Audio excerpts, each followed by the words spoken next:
got that heat, let's go.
Downtown, I got that heat, let's go.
Good people, we are live.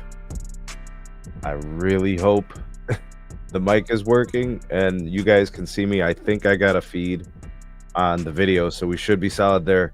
Hey, happy Sunday, everyone. It is July 6th, 2025. The summer just flying right now. Let me go ahead and do an audio check for anybody that's in the live chat. Shout out to Sean. Let me know that my audio is good, especially if you're listening to the headphone playback, because occasionally, sometimes on playback, I can actually hear like a buzz or a crackle. I don't know if that's my interface or if it's the microphone or if it's feedback from like my cell phone or something. I don't know, but like sometimes it happens and I'll go an entire show and I can hear that. Maybe you don't hear it like on your device, like listening externally through the speakers, but headphones, you'd be able to tell. So for anybody out there that's listening on headphones, let me know if we're good on the sound and there's nothing crazy going on. All right, appreciate you, Sean. Thank you. like I said, it's just kind of that one thing that occasionally I see. I'm gonna see if I can maybe kind of see for myself. Um, let's see here. Listen to my playback. I could probably do that. I'm gonna just mute me for a second.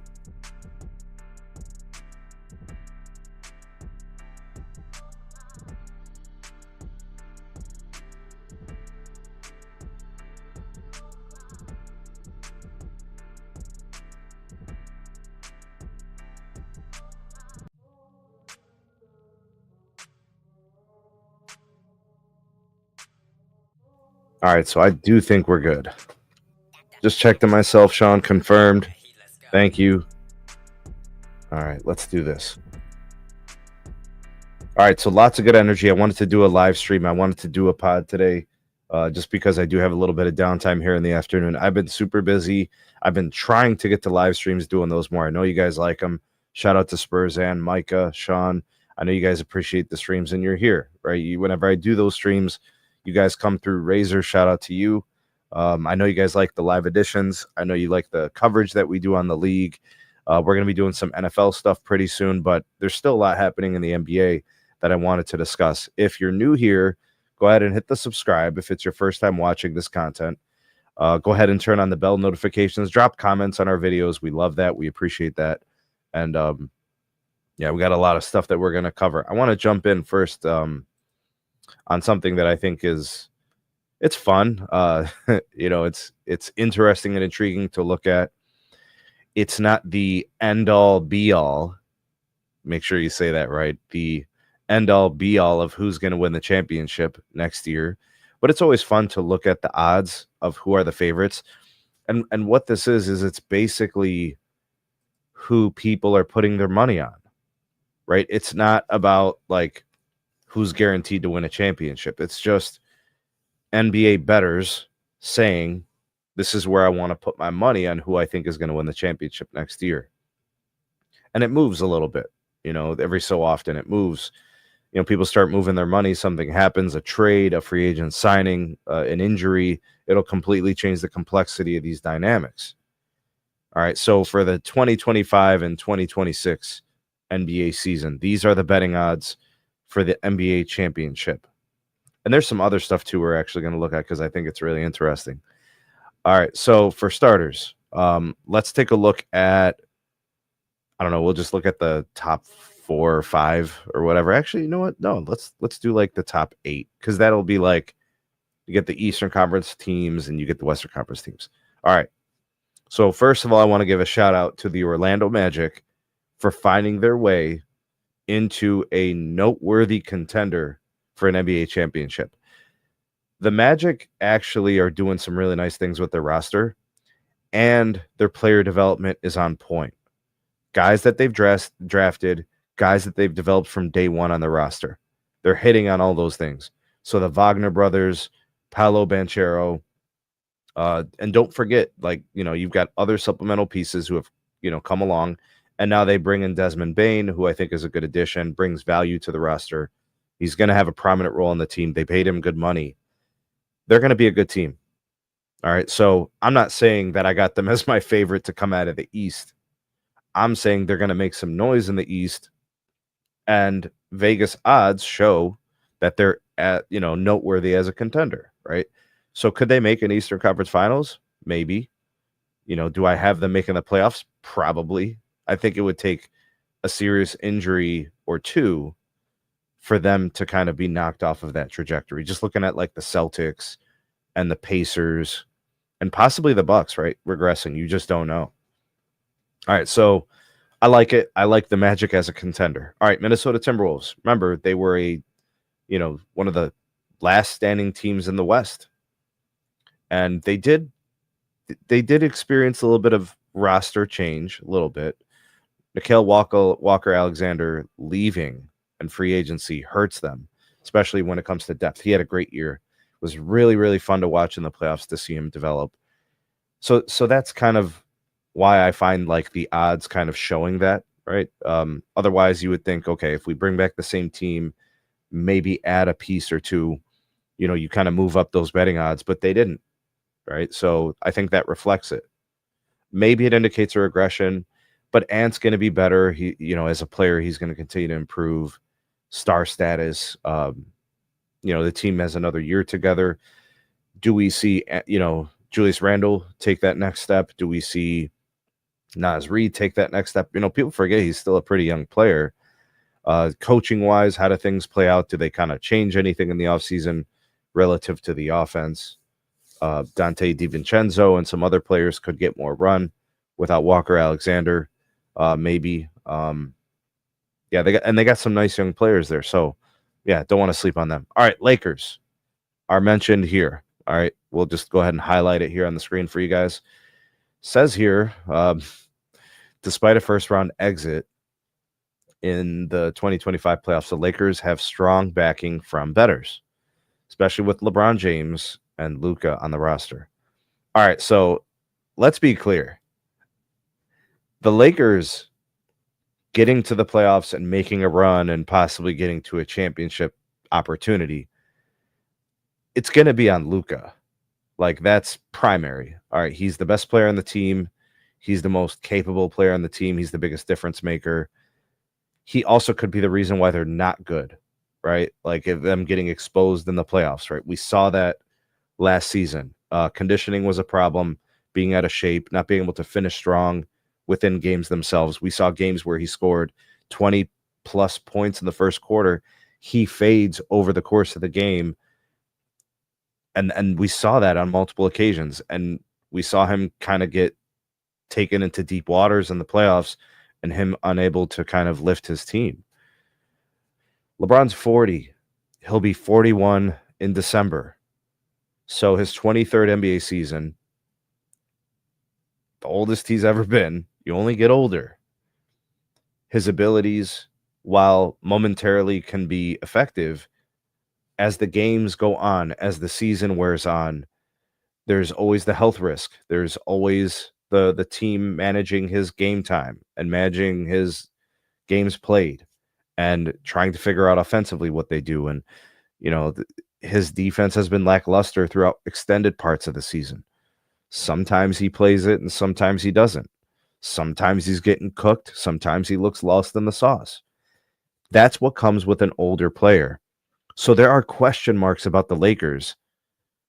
Momentarily, you have great players who are going to show great things. And then there's moments where we saw last year they got exposed by the Wolves in round one. So if you're thinking that the Lakers are going to go beyond round one, you're basically saying it's going to be because Luka is better than last year. But don't sleep on the guys that are on the Lakers. That's one of the things that constantly gets overlooked. The Lakers have players on their roster that could play. I think their coach is just holding them back. I think from an offensive philosophy standpoint, I think from a rotational standpoint, player management, game management, I just think JJ Redick's not putting his guys in positions to be better. And that's a hallmark of a good coach, getting the most out of the guys you have on your team. I don't think he optimized it last year. I think he got outcoached in the playoffs. I think that comes with the whole territory of being inexperienced and not having the experience that it takes to manage the game within the moment. I don't even think that Finch, the coach of, is it Mike Finch? The coach of the Timberwolves is that great. I think he's an average coach. He's fine. He does well. But is he really that great that he should be out coaching JJ Redick by that much? The degrees of separation were just insane. JJ made bad decisions and it costed the Lakers. The Lakers roster, you can argue, is a work in progress and they have things they have to address. They did sign DeAndre Ayton. That helps them at the center position. He averages like 16 points a night, 10 rebounds a night.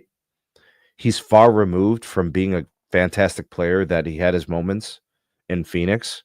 If you guys remember when the Suns made a finals run, he was a big part of that. But seemingly it appears he's regressed.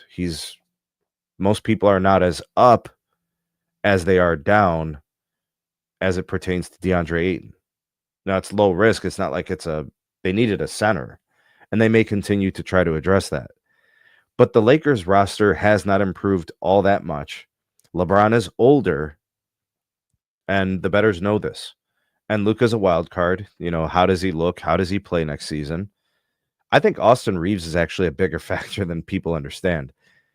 His continued development, his skill development, team development, him as a construct within the offense, he is probably a bigger factor than what the bettors are thinking about. And then there's always possibility for trades. LeBron has voiced publicly, at least through his camp and Rich Paul and those guys, that he might want to move. He might want to be traded because the roster is not good enough and those kind of things. I think the Lakers are so far from a championship. They probably belong behind Minnesota. They probably belong behind the Orlando Magic. Seriously. Like, what's happening at LA that guarantees that they should have those better odds? But, people are just going to go with the names, right? And they're going to say, we're going to bet this. Take a look at some of the commentary here. This one is from Sean. He said, Timberwolves are stagnant. They will always be a playoff team that gets bounced regardless of the round. But they have a star player in Anthony Edwards who's like a franchise-altering player. You know what I'm saying? Like, he can take steps to become that guy. So I don't want to say that they can't continue to get better. And, you could say, well, they're stagnant, but they you never know. There could be a trade that could become available. A guy becomes disgruntled. There's an opportunity, perfect, trade scenario, and they get someone to help them complete their roster and fulfill roles. You just never know. Maybe they get him a better second running mate. And between him and Julius Randle and the stars align and they become better. A trip to the Western Conference Finals, and they're competing if they can win the series, right? Sean follows up, Luke and Reeves are keys for the Lakers to win a chip. Unfortunately, LaFrade is dead weight, and his power is suffocating the Lakers. So the thing about that particular statement as it pertains to LeBron and like his contract, so that roster scenario, that situation of what the Lakers can and can't do now because LeBron signed the contract, that contract was agreed upon by both the Lakers and LeBron and his agent. That player option was granted to LeBron as part of an agreement, right? Two parties in an agreement. They both signed it. LeBron was afforded the ability to sign that contract with the player option to make $52.6 million. LeBron hasn't done anything wrong relative to the contract.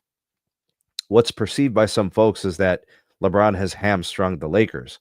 But the thing is the Lakers agreed to the terms of the deal. So I don't want to blame LeBron too much for that money, but there is precedence of players in other sports, especially, and actually in the NBA, where players took less money to give the roster flexibility to the GM to make moves, whether it's trades or acquisitions or paying certain players a little bit more to bring them.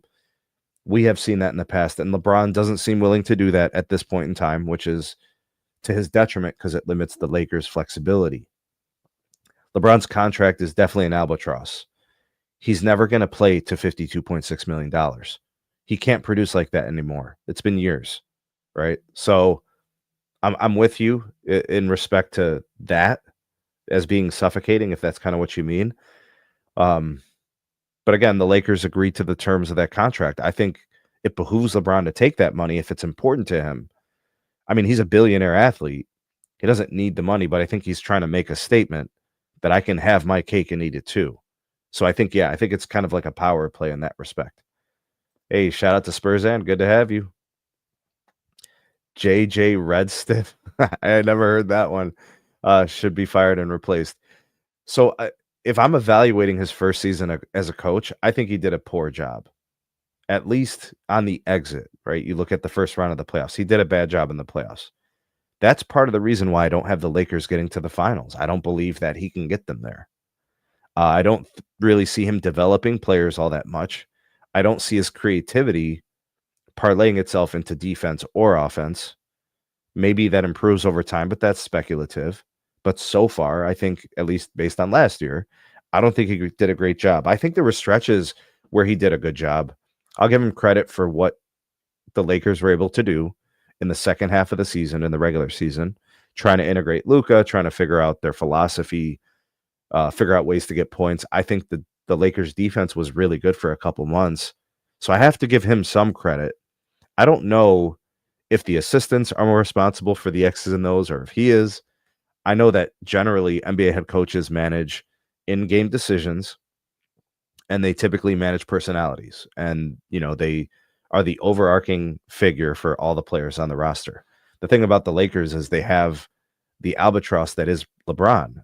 And Luka. Those are big personality players. What I mean by personality is on the floor, they demand the ball, right? They become the focal points and the center of the operations of the team. So managing that seemed very difficult and challenging for JJ in the playoffs, at least. Spurs among the best contenders. Where do we put the Spurs? The youth for the Spurs probably pulls them back quite a bit. The lack of experience. Even their veteran players don't have championship experience, right? So like a guy like De'Aaron Fox, who's been in the league for quite a while now. He's not an old player, but he's a veteran. He's been in the league for several years. Was in Sacramento. They didn't really accomplish anything. So, and Wemby's a very young player. He's got a lot to learn. Who he's going to be. The ceiling is very high. Stephon Castle had a great year for a rookie. They drafted another young, rookie who's going to be probably a very good player. Still makes some things there happen with the roster. There's always potential for moves. The Spurs team management has always been unique to bring in great talent in ways that are non-conventional. So yeah, I get it, for sure. Sean follows up. I'm telling Laker Nation that Reeves has a bigger importance than they realized. I agree. Because I feel like we kind of know what to expect from Luka, but Luka can get better. He's only 25. He'll be turning 26. We know about the limitations on defense. He could improve that. LeBron's only getting worse with time because of age. It's not personal. I'm not even trying to be an ageist. Father Time is undefeated, right? It's very unrealistic to expect LeBron to have a better season than even last year. He played a lot of games last year. He played a lot of minutes last year. He accomplished a lot from a statistical standpoint. He's still productive in that respect, but it doesn't parlay into the Lakers winning. Edwards, McDaniels are the next Pippen and Jordan, but probably without the same success. What's up, Woodage? Good to see you, man. I love Anthony Edwards as a player. I think Jaden McDaniels is a fantastic player. We'll see how they come along, right? And we'll see what the Wolves do to kind of supplement that roster to build around those guys. Again, I think Naz Reid taking another step. I think we're pretty secure on what Rudy Gobert is, right? As a defender, as a rebounder, as a disruptor in the paint. Offensively, we know the limitations, right? Lakers agreed because Genie is a novice on basketball and easily manipulated. Sean, I don't know if that's it. I think Genie understands the importance of stars to the LA Lakers. And I think she conceded a lot of that power and authority to LeBron to pacify him, to satisfy him, to make him feel special within the organization and the pantheon of the greats that have played in LA. I think that's what her dad did. I think that's what she wanted to do. She understood the value of the franchise, improved with LeBron on the roster, and as an all-time great in Laker, playing there for several years and those kind of things. I think it worked for both of them. But we do have a new owner. We could have a new mission, a new method, and those things can change. And then Sean follows up, the assistant coaches did most. You never know, man. There's a lot of experienced coaches on the Lakers staff, previously in the NBA Finals, previously head coaching around the league. He has like a dream team of assistant coaches. So I think that helps him, which is good because he didn't have the experience. So how did JJ get the experience? By bringing experienced assistants, right? It was the perfect thing actually for him. JJ and the Lakers and did the right thing to do that. All right, next up, we got the Knicks. All right, the Knicks are considered to be noteworthy contender. They just got their coach, Mike Brown. They're in here as plus 750 to plus 950. So their odds of getting to an NBA Finals and winning are twice as good as the Lakers and the Timberwolves and the Magic. All right, so it seems to be like a huge separation between these tiers of teams. Knicks are next. All right, now we get into kind of, I don't know, we'll call them more heavily favorited. You have the Cavs from plus 700 to plus 1,000. The thing about the Cavs is you expect the Cavs to do better next year than they did this year. The Cavs had some injuries. The Cavs had some questionable coaching decisions. You look at the regression that the East may have because of the Celtics, Jason Tatum torn Achilles, the fire sale that became the roster. You expect them to pull back a little bit. Obviously, with the Pacers, you probably can't put them in a conversation to get back to the Eastern Conference given the loss of an Achilles injury to Tyrese Halliburton and then the subsequent loss of Miles Turner signing with Milwaukee. So within the conference, losing guys and guys moving to other teams, those are kind of like how I see those players. So like the Knicks could potentially get back to the Eastern Conference Finals. The Cavs could take the step forward to kind of get to the conference finals, right? And hopefully Kenny Atkinson figures things out to kind of be able to say to himself, what's the right way to do this? What's the best thing for my team in the playoffs? Not trying to get too cute, not trying to do anything outside the box. Play your best players. You shouldn't be trying to get cute with your lineup. Don't get too crazy with things like zones and all that. I think some of that backfired on him. I really do. And I think he's going to learn from that. Additionally, from the Eastern Conference, you have the up-and-comers. We talked about Orlando. The Pistons, they're here. What happens with Giannis and the Bucks? That there's some movement that could happen within the East. And then I think from the West, and this is what you guys see at the top, the Houston Rockets are going to be one of the favorites for the West. And what I mean by one of the favorites, top 3, top 4 teams. They were one of the best teams in the Western Conference last year with Jalen Green as a prominent offensive player, like a primary scoring option for them. And then also the fact that he leaves, right? They trade him in the trade for Durant. Durant, a potent, reliable offensive weapon that I think Ime Udoka is going to properly utilize and build the offensive philosophy and then include KD as one of the weapons. It's going to be really interesting to watch the Houston Rockets, who have a really good defensive team. You look at their defensive rankings from last year. Look at what the Rockets did. They added Dorian Finney-Smith, who's going to come in and have a prominent role, and he's going to play. It's not going to be like what JJ Redick did to him in LA. Ime Udoka is going to use him. Hell, he may have said to the GM, bring me this guy, right? Amen Thompson is going to get better. Alfred Sengun is already an all-star. He's going to get better. I have guys that, obviously Clint Capella was a nice way to kind of boost the bench. There's depth there.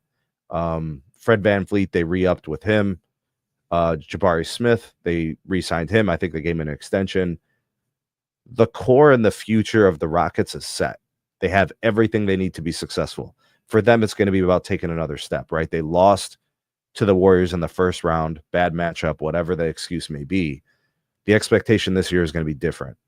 You can't say they're young, inexperienced, and without the things you need to win in the playoffs, because you're bringing in KD. You have Ime Udoka. You have the ascension and emergence of these young players. They're going to be really good. For the Rockets, the focus is going to be working on who they are as an identity and the development of their players, their core players, right? I think they should be a top 3 betting odd. I think that makes sense. I do. They're not a lock to win the NBA Finals. That's not what I'm saying. They are for sure a legitimate contender to get to the Western Conference Finals and compete for a chance to get to the finals. They have all the things that they want and need to boost their roster. They've done all these great moves in the offseason, and they've been developing their team. And they got rid of Jalen Green, who they thought couldn't get any better for them after watching him score 8 points in playoff games. When they needed more from him, he couldn't provide. So they moved on from that. They brought in KD. KD's not 29 years old. You're not getting Golden State KD. You're not getting Brooklyn KD. You're not getting the OKC KD. You're getting the Houston Rockets KD, which is going to be some version of what we saw in Phoenix, but I think with a better coach and a better roster, and that could mean improvements for the Rockets. All right, next up, we got the Nuggets. Okay, why are the Nuggets so high on this? Because Joker, that's why. Joker is phenomenal. Joker is an amazing talent. You're going to see him in the favorites to win the MVP like every year because he's able to do so much. It's the vision, it's the passing, it's the scoring, it's the leadership, it's all the things that he brings to the table as a package. He's so good. He's so good. He's a league MVP favorite every year. He's healthy in the NBA. They took the NBA champion 7 games. And in the 7th game, an injury to Aaron Gordon's hamstring costed them a chance to win that game, in my opinion. That game could have played out differently. We're having a different conversation. It would have been the Nuggets versus the Pacers. And I like the Nuggets in that series because I think Joker's unstoppable, right? And, you know, injuries are part of the game, and every season is different, right? But yeah, the Nuggets did a nice job. They made a couple of moves, made a couple of acquisitions. I know they brought back Bruce Brown, who was a piece of their championship run. I know they traded away Michael Porter Jr. They went in a different route, looking for more reliable scoring, right? So they may have got that with that trade, maybe, in Cam Johnson. I've seen him play quite a bit. I think he's a nice player. We'll see, right? But you still have Jamal Murray. You still have Aaron Gordon. You still have, you know, some nice pieces around Joker. We'll see if they're able to pull off any other moves, but this might be the final construction of what the roster is going to be. We'll see if it's actually better than last year, because last year they were 1 game away from getting there. So close. They went 7 games with the Clippers. They went 7 games with the Thunder. You know, they were close. As long as you got Joker, you're there. All right, lastly, saving the best for last. The Thunder are the clear odds favorites. The Thunder won the NBA Finals with a roster that was predicated on hellacious defense, a young core that's going to be under contract control for a long time. MVP in SGA, NBA champion, Finals MVP, scoring champion, all those great things. It's unquestionable, right? How good he is. J-Dub has come along nicely. He was a huge part of the reason why they won the NBA Finals. Got him, right? Chet played great, played fantastic. He's only going to get better. J-Dub's only going to get better. SGA can get better.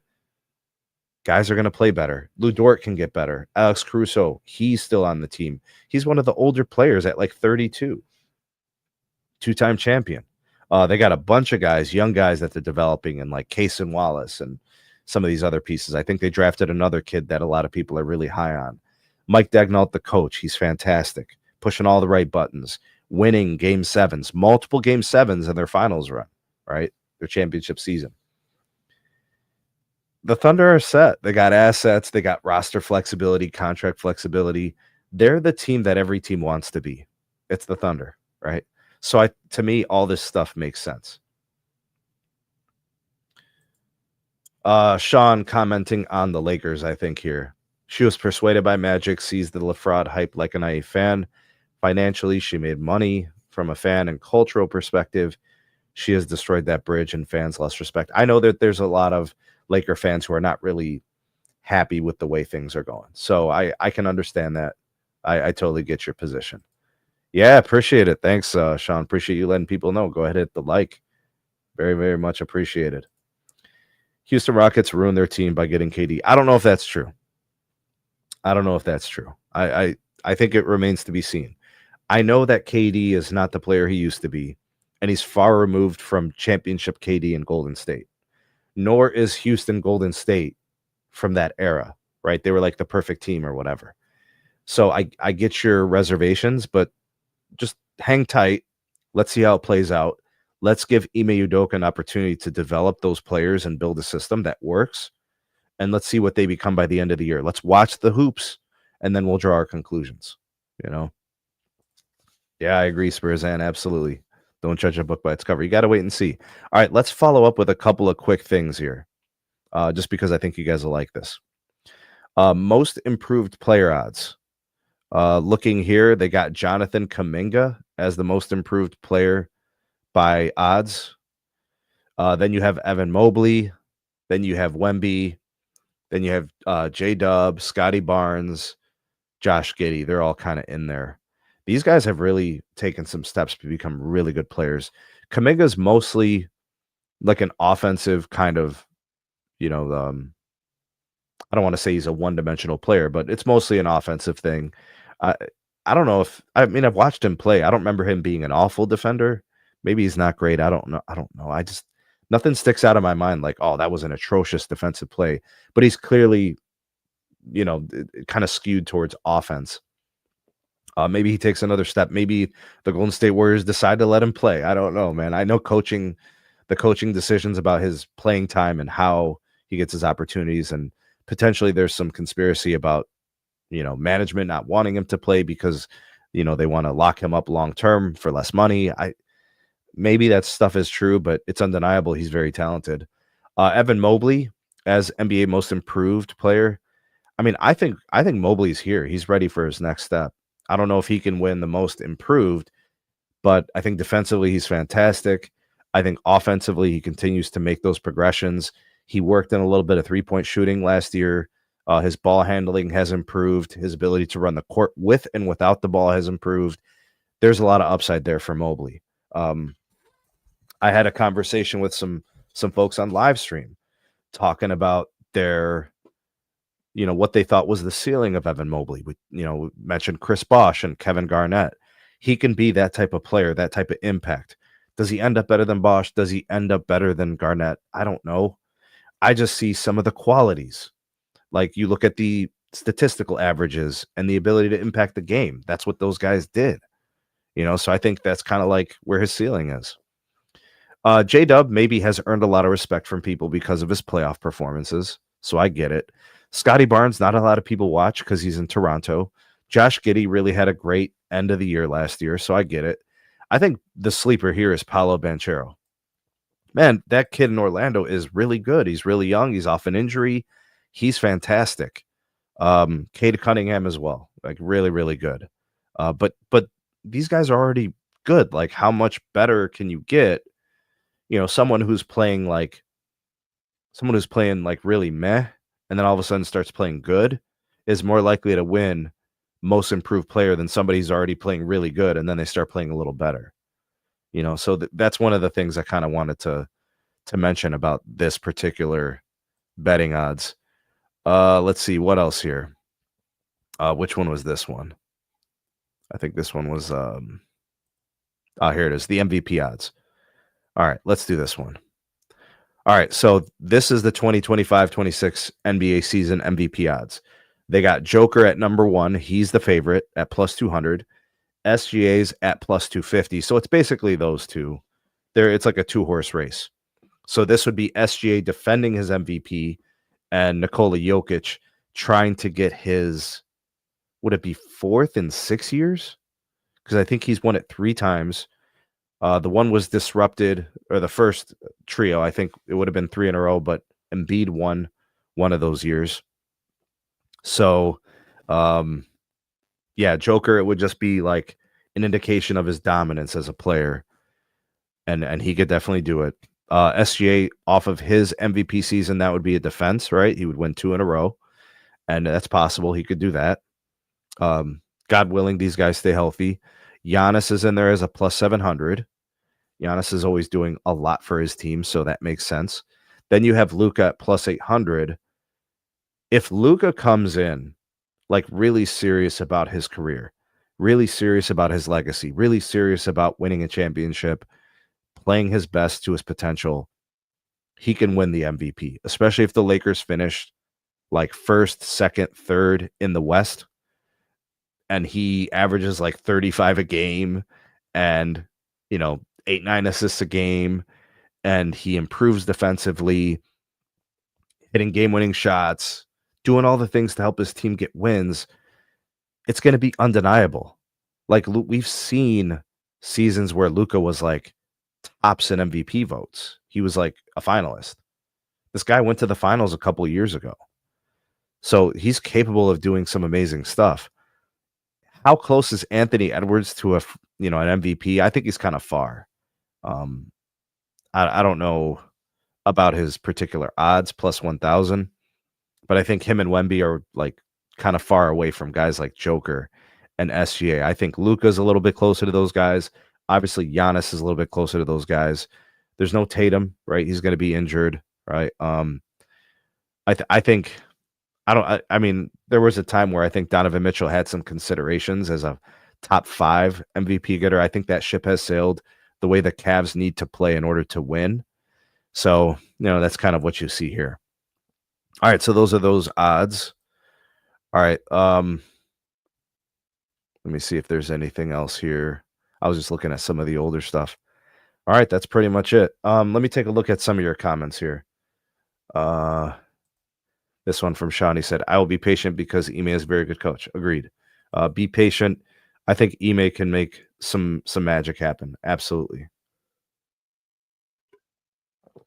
Sean said, majority of today's players are one-dimensional. I don't know if that's necessarily true.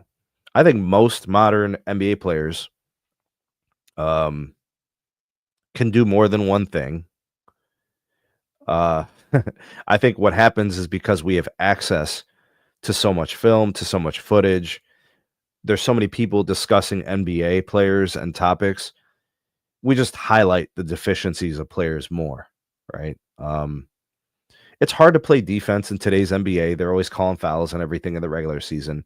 You see the real thing happens in the playoffs. It's always different, right? That's the way it's always been, But I get what you're saying. You got guys essentially either slashing to the hoop, trying to get buckets, or they're shooting threes, right? That's what they've been relegated to. That's on the coaches. That's on the systems, right? That's on them, limiting a player's potential. I think for a guy like Dorian Finney-Smith, he's going to shine in Houston. He won't be viewed as a one-dimensional player under a guy like Ime Udoka. I think coaching has a lot to do with it too.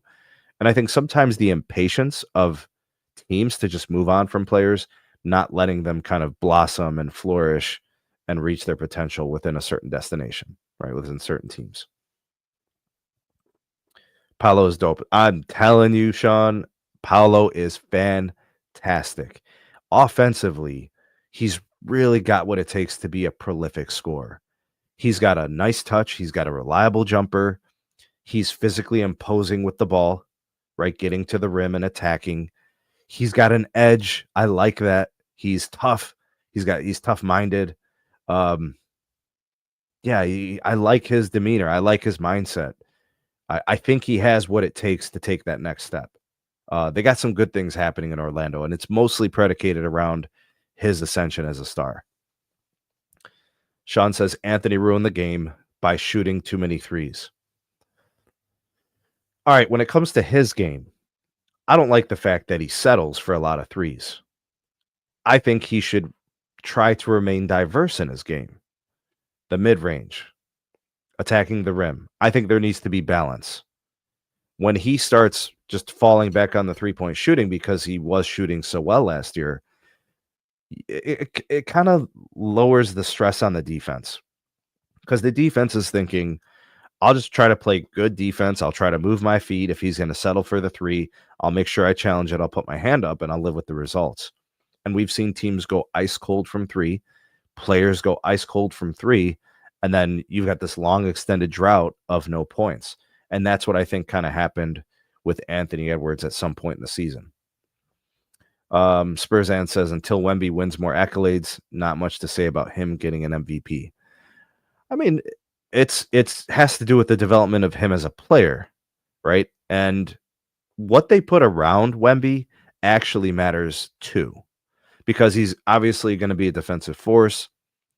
He has the tools, the physical tools to be the most physically imposing player in the league, right? The ability to block shots, that reach is incredible. Uh, basically having an unblockable jump shot. He can hit the three. He's good in the paint, really good in the paint, right? Good touch. For his size, tall players, you can only handle the ball so well. I've said that about KD in the past. He dribbles kind of high, but he's very, very tall. You have some of those things, but like good vision, seeing over defenses, making good decisions, those things continue to improve. And those are the nuances of becoming a great player. Going from really good to excellent to the best in the league or the best in the world. Those are nuances. Like if you look at all the great players of the past, that's what they did. It was small details that allowed them to level up offensively and defensively. All right. All right. Good stuff. Good stuff. Okay. All right. What did I want to do next? All right. All right. I want to talk a little bit about NBA media. And I want to start first by saying there are different forms of media. Like you as a viewer of my YouTube channel are viewing and watching content by a small independent YouTube content creator. I do live streams, I make videos, I do film breakdowns and film study, looking at offensive and defensive plays and tendencies, team philosophies, different types of things across basketball topics.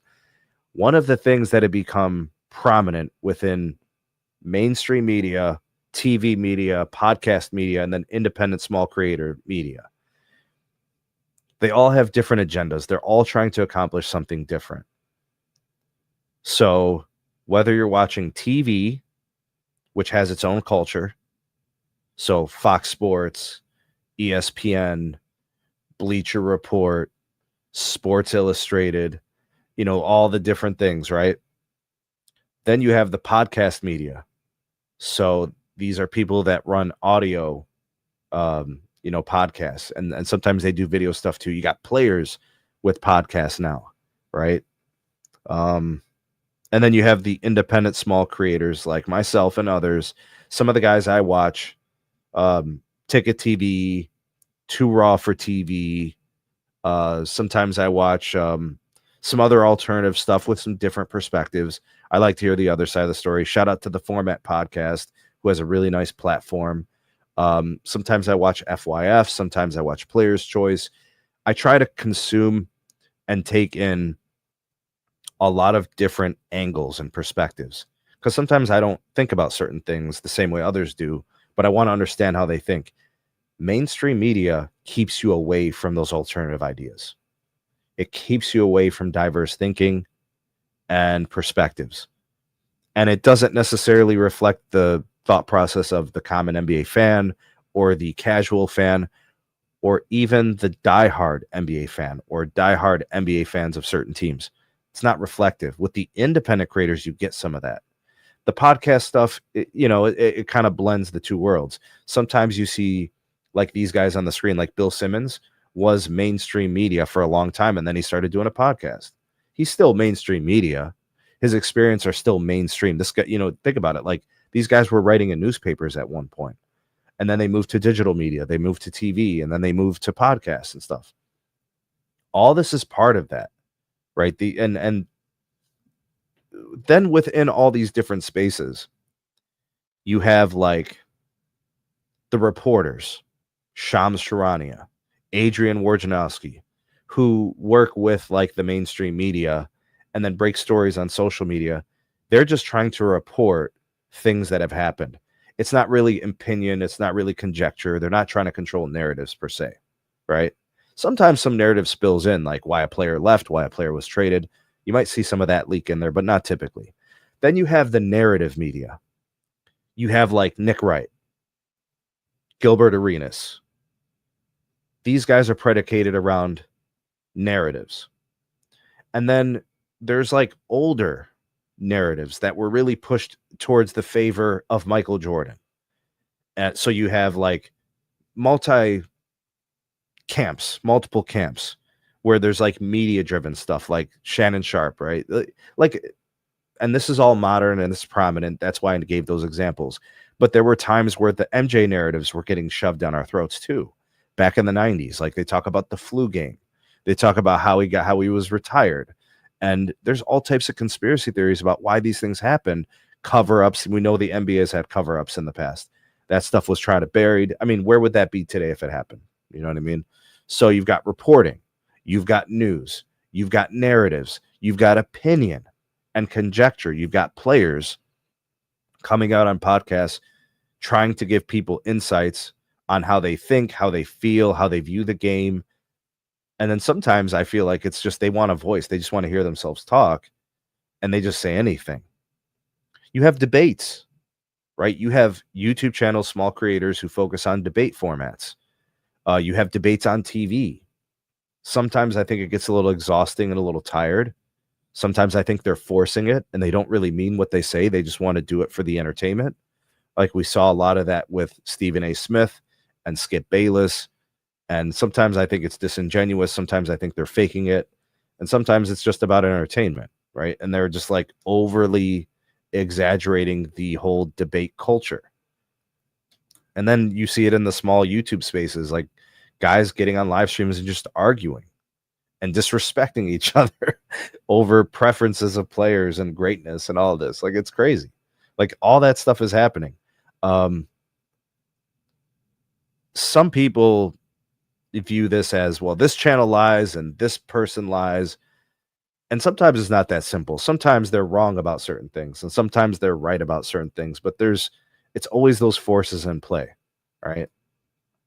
So I wanted to discuss this from this perspective, right? And talking about podcasts and talking about opinions and the narratives and all of those kind of things and what things have become. Like, take for example the Mind the Game podcast.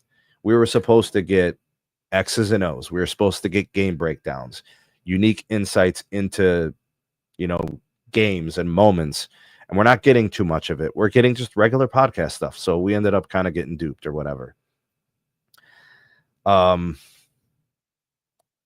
There's agendas. There are things that these guys do with their branding. Like, part of LeBron's brand, for example, is him as the GOAT, him as the greatest of all time.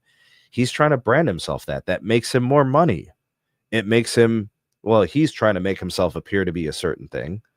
And, he's trying to get people to buy it. Whether you do or don't is a different story. But that's what we're seeing play out with his podcast. That's what we see with all of his agencies and Rich Paul and all that. It's marketing. It's branding. The players themselves are businesses now, right? It's not like it was before. You have LeBron Glazers, Shannon Sharp, Nick Wright. You have LeBron haters, Skip Bayless.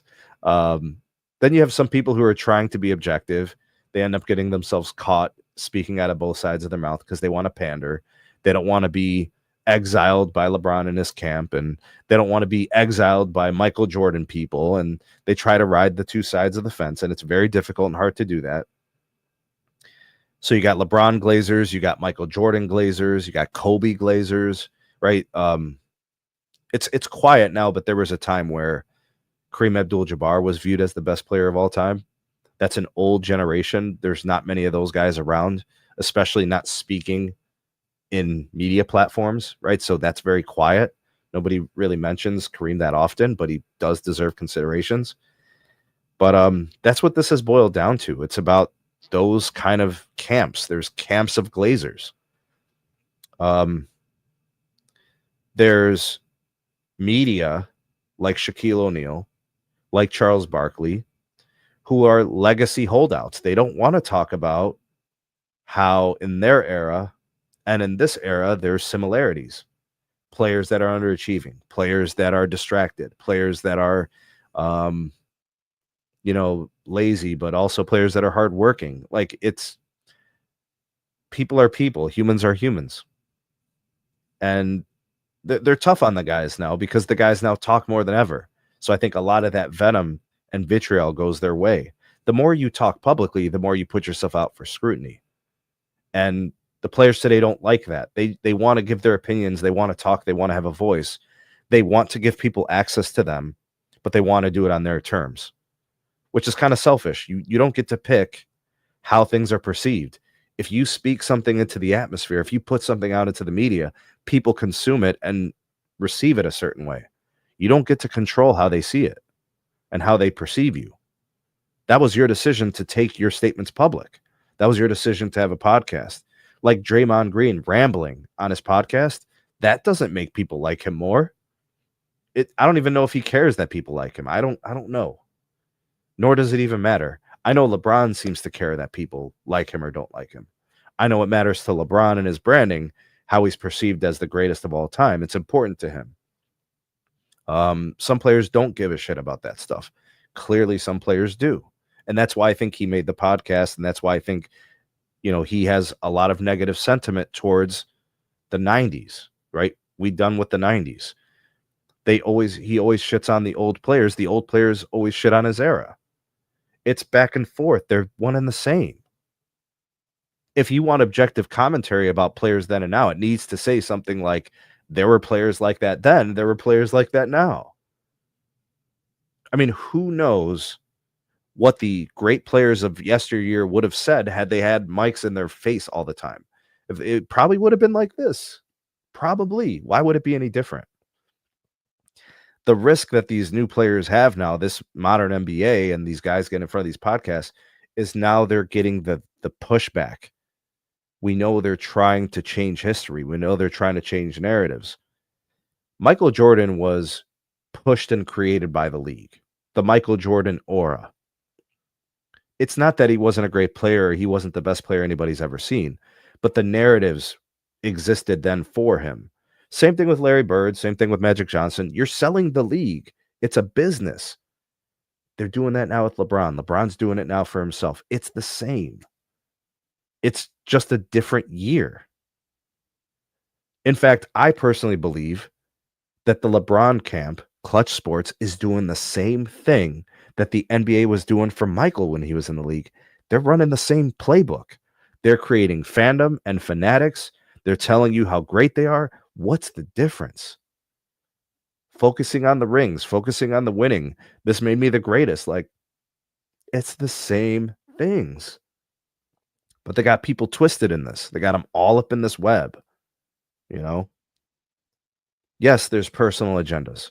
Yes, there's things that they're trying to do now. I named LeBron as an example. But now you're starting to see like T-Mac coming out and saying he would have won championships with Shaq. And Shaq always talks about things like this, and Allen Iverson. People want to hear what the stars have to say about today's stars. They're always asking them. And you can't be mad when they give their opinion or when they say things like, yo, this guy was nice.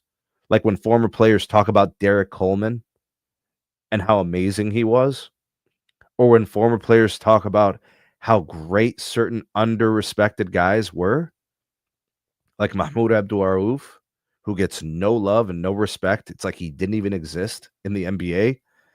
And that's more of like an abstract name, but like there's other prominent names. Like nobody talks about Joe Dumars. Like Isaiah Thomas comes up only in the most nuanced ways with real NBA old heads. Like everybody talks about how like Steph Curry's the greatest point guard of all time.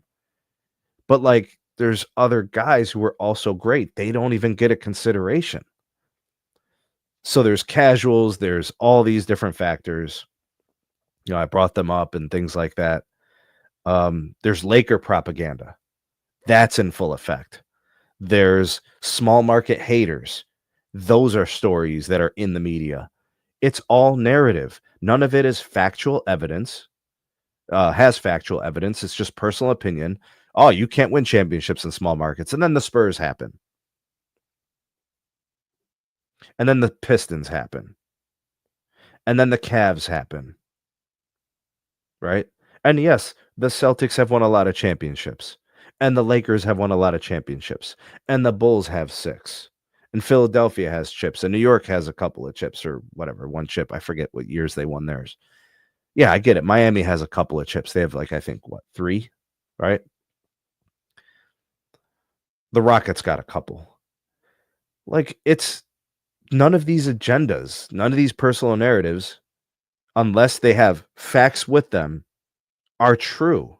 Most of it is media driven to get people to talk, to get people to discuss, and to get people to keep things in the news cycle. And look, I don't know what your preferences are. You're here watching my YouTube content. I'm a small creator with a small opinion, with a small base of viewers that I just want to discuss hoops. I just want to talk about the state of the league. That's what I do, you know? But I want to make sure that you guys are aware of how I see the media. To me, the media always has an agenda, and different media members have agendas, and different players now. They're part of the media too, whether you like to believe it or not. Spurs Ann said Simmons was let go from ESPN because he wanted to keep his analysis, not the narrative of the channel. And he's pretty outspoken now, right? I was a LeBrick critic, but now I'm a LeBrick hater. And, you know, I guess as long as you're accepting of that and it's part of who you are, there's nothing wrong with it, Sean. Not everybody has to like every player, right? I think we could all appreciate a player's skill and abilities, but nobody has to like what everybody says and does all the time. So, LeBrick hater since he came to my Lakers and ruined my team. Did get the one chip, so that's good. 2020. Spurs and chimes in. Do you think social media affects the focus of players? I do to a certain extent. I think when a player rushes to do a podcast after a game, that's a problem. I think when a player is distracted from improving their game and focusing on the outcomes of their team's success because they're busy on social media and they've got social media projects and they're working on other things, different media productions, now it becomes a problem. It's really hard to give everything you do 100% when you're doing a lot of things. So if a player is really only concerned in winning, very often you have to just focus on basketball. It's really, really difficult to do more than one thing at once when you're trying to do it to the highest order. So I would say, yes, I think some of their focus is lost. Some of the distractions of modern social media. Michael was an NCAA champion, was part of the last Olympic collegiate basketball team. Yep, he did that. That is true. Stoudemire, Darren Williams, definitely underappreciated, undercelebrated. Those were good players, right? Those are multiple-time All-Stars, guys that made all NBA teams. Definitely overlooked and underappreciated for sure. Spurs and the biggest Spurs fan of all time. There are big team haters and propagandas in them too. Oh yeah, absolutely. Absolutely. Of course, the biggest markets are going to have that the most prominent, though. Philadelphia, New York, Boston, Miami, LA, you know, those kind of teams. Absolutely. Oh, come on, Sean. Come on, man. A ring is a ring. Don't get me wrong. The world was in a very unique and interesting state in 2020. And there's definitely factors that contributed to that opportunity to win that ring, but it happened, right? It's a Laker ring, you know. It just so happens that, you know, the best two players were Anthony Davis and LeBron James, and that's it, man. That's all there is to it. Yo, Sean, I like you, man. I think this is solid, bro. I'm glad to have you here. So glad that you became, you know, a viewer and a subscriber. And I love the alternative perspectives, man. And of course, I'm not a Laker fan, so I don't know, you know, firsthand what it's like to have those perspectives of a Laker fan today because of all the things that have been going on since, you know, 2019, you know, new star, age star, all these contracts, player movement. You know, the Lakers are in a really unique place, you know, definitely in some transition for now with LeBron kind of aging out. What up, Razor? Good to see you, man. Gave you a shout out earlier. The ring wasn't worth it. Probably the worst championship the Lakers won. I mean, I respect your opinion. But I think at the end of the day, when we're counting championships, you're just counting the number, right? Which is the ultimate and pinnacle in team sports, right? To win the championships. Couldn't watch those games because the screen fans. I remember that. Good stuff, man. All right, guys. I'm going to close out this live stream with a topic that I wanted to do for some friends where we always discuss things like this. So, LeBron has segments of his career, he has phases of his career, and they're characterized by the teams he played for, the team success they had, and his personal achievement. So, the best version of LeBron James, where was he? What did he accomplish? And my justification why I think the way I do. So, I want to start first by saying this. LeBron, as a Laker, has no place, zero business in the discussion of the best version of LeBron James as a player. Absolutely not.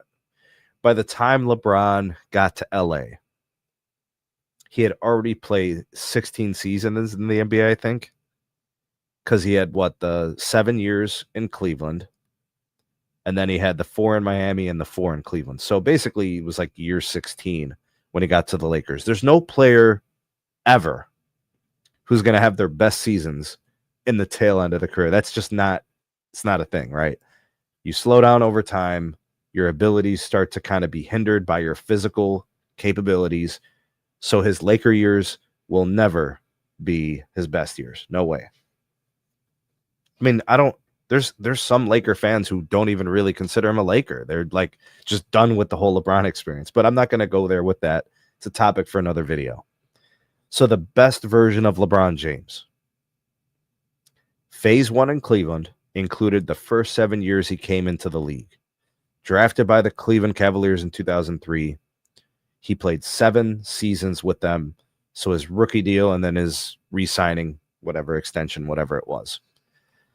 They threw money at him. They spent 7 years trying to build a roster around him that could get him to a championship. Didn't work out, whatever. But LeBron as a player was amazing in his first 7 years in Cleveland. He won Rookie of the Year in 2003. He got to the NBA Finals in 2007. Every year getting better. Every year becoming a more complete player. Improving his jump shot, working on his handles, becoming a better committed defender. Just overall improving his game. Pressure to become a champion. All those things. It was mounting. He was playing some great teams. Lost to the 2007 NBA champion Spurs in 4 games. 08, 09, trouble with the Orlando Magic, who seemingly were just a matchup nightmare for the Cavs. The Celtics put together a really good team that beat him as well. Ray Allen, Paul Pierce, Kevin Garnett, and those guys were really good. He found it difficult to win in his first stint in Cleveland. So much so that he ended up leaving and going to Miami. But LeBron was getting better every year. Like, you could tangibly see it. His shooting was getting more reliable. His confidence was building in his capabilities as a player. And he was doing more and more amazing things. I'll never forget, during that finals run against the Spurs, just prior to the finals, what he did against the Pistons in that Game 5. Amazing moments. LeBron had amazing moments even in some of the series that he lost, or the Cavs lost, I should say, back in 08 and 09, right? The huge shot against Orlando to win Game 2, the huge performance against the Pistons in Game 5. I mean, he was building an incredible start to his career. He didn't feel like he could win in Cleveland, so he left. As a Cavs fan, it hurt because I thought the Cavs were doing all that they could to get him the players he needed to help complete the team and fulfill roles and roster spots. And they made moves. But he decided that it was his timeline and he wanted to go win with, Dwayne Wade and Chris Bosh in Miami, right? So phase 2 is Miami LeBron, right? I consider that first part of LeBron's career phase 1 in Cleveland. Really, it was like rookie LeBron and then improving LeBron. But anyways, Miami LeBron. 4 years in Miami. That time in Miami, we saw LeBron's, I guess, the best of both worlds, right? Kind of the emergence of the best of both worlds. He was at a point in his career, just based on age, where he was physically doing some of the most incredible things. Like, he was jumping over players, like otherworldly physical things, like him and D Wade in the open court, unstoppable force, right? And I think some of the things that LeBron was doing as a player, I think even more so, like he won MVPs with the Cavs and he won MVPs with the Heat. But like what he was doing in Miami was a little different because the team obviously was a little different. LeBron's jump shot got more reliable. Remember, over time, his shot became more consistent and he started making a better clip. He actually started making better decisions with the shooting too. Like, where should I be shooting from? How I should be shooting, balance, dual threats and stuff like that. Getting in the post a little bit, that was something he didn't have in Cleveland all that much. Not to say he was a one-trick pony in Cleveland, but more so there than anywhere else. In Miami, he became more multi-dimensional as an offensive player, and his shooting got better, and his footwork got better, and his decision-making, getting to spots got better. Because I think he learned a lot in the 2007 finals against the Spurs. And I think he learned a lot in the Boston series, in the Orlando series, of what it takes to win, right? And he had Dwayne Wade, and he had Chris Bosh, and he had, I just think different ways for him to develop his game because of those different dynamics, right? And he had a lot of help in Miami, a lot of supporting cast talent, a lot. Like, he had some of the best shooters of all time in Miami. He had arguably a top 2 big man in the NBA in Miami. Dwayne Wade was an MVP caliber player in Miami before LeBron got there. So a lot of people will say the best version of LeBron was Miami LeBron. I disagree. I think it was better than the first Cleveland LeBron, but the physical abilities of a player are not necessarily when they're their best. The physical capabilities allows them to do special things. But sometimes there's this requirement, this little thing called skill. And over time, LeBron improved his skill. His skill was not peak in Miami. His physical peak was in Miami. So people perceive in their mind like that must be peak LeBron. No, not at all. As time went on, which was phase 3 after Miami, LeBron in Cleveland for 4 years. What was different about LeBron in Cleveland, the second stint, compared to the Miami years, is he didn't have Dwayne Wade, a peak Dwayne Wade at all, right? He had Kyrie Irving. He didn't have Chris Bosh, right, who was also in his prime. He had Kevin Love. They're different types of players. He didn't have Ray Allen. He didn't have Shane Battier. He didn't have Chris Birdman Anderson. He had different guys in Cleveland. He had Amon Shepard. He had J.R. Smith. Those guys are different players. They do some of the same things, but it's different personalities, different spots, different movements, different sets, different coach. Tyronn Lue. Some of you guys may remember the David Blatt experiment. You know what I mean? It didn't work in 2015. So like the conditions are different, and LeBron was asked to do different things. It's all of those factors.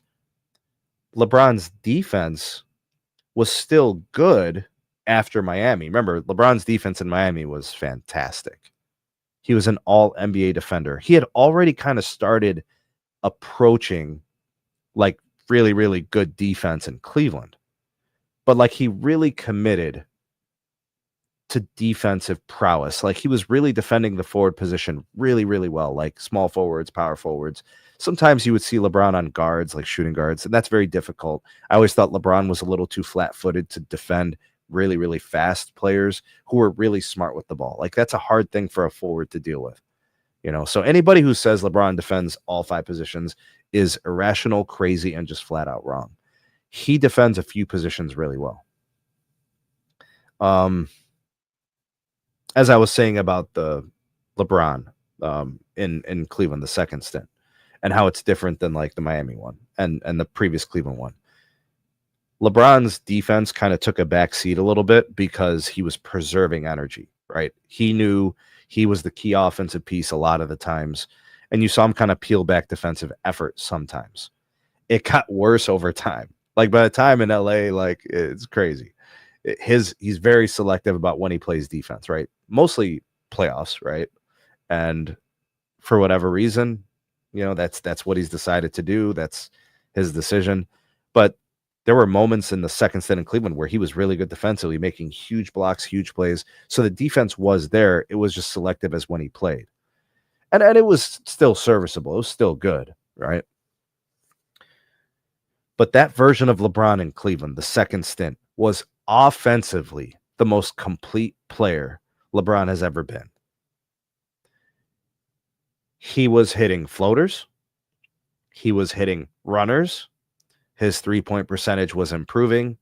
His jump shot more reliable. He was making more shots outside of the paint, still getting to the rim, still a force physically. He wasn't jumping over people like he was in Miami, not the otherworldly stuff, but he was still better than everybody else from that respect. But he had developed his skills to the point where everything was starting to become ultra reliable. The best version of LeBron was never going to be in LA. The best version of LeBron was never going to be in the first stint of Cleveland. That was LeBron the project.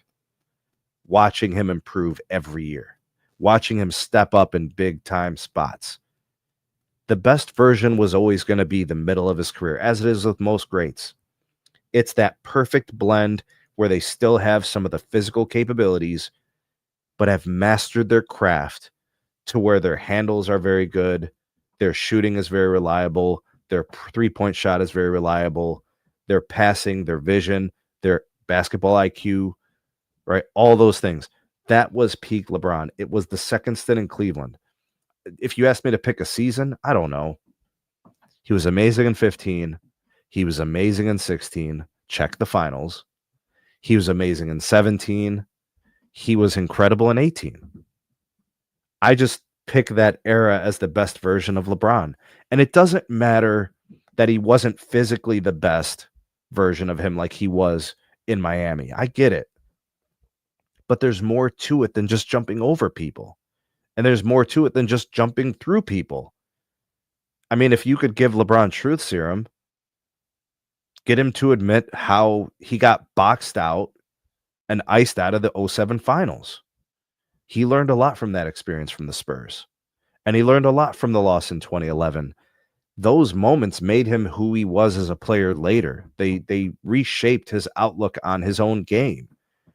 I got to develop this. I got to develop XYZ. I got to improve this. I got to get better at this. Those, what they call failures, they're actually moments that change the trajectory of the career. That's why that version of LeBron was the best. It had been through everything already. It had gone through all that stuff. He knew what he was missing. He knew what he had to fix, and he was always working at it. That version of LeBron was the best. It was never going to be the Lakers version. It was never going to be the first Cleveland version, which had great moments, by the way. And Miami, as great as it was, and he produced 2 championships in Miami, he was still a better player when he was with Cleveland the second time. And you may show me stats. There's people who are going to comment on this video, and I'm going to make a clip of it and all that. They're going to say I'm wrong. They're going to tell me statistically LeBron was better in Miami, and here's XYZ and prove to me. But I'm here to give you my reasons outside of just stats, because sometimes statistics just tell you what the player was doing and what the other players couldn't do at the time, so he had to do it. And that opportunity leads to a lot of stats. Like, there's a lot of players who have a lot of great stats, but never had team success because the team wasn't tailored for styles that were going to produce winning. I don't want people to think that I'm saying LeBron James in the Miami years wasn't great. It's one of the most incredible, players I've ever seen, that Miami LeBron.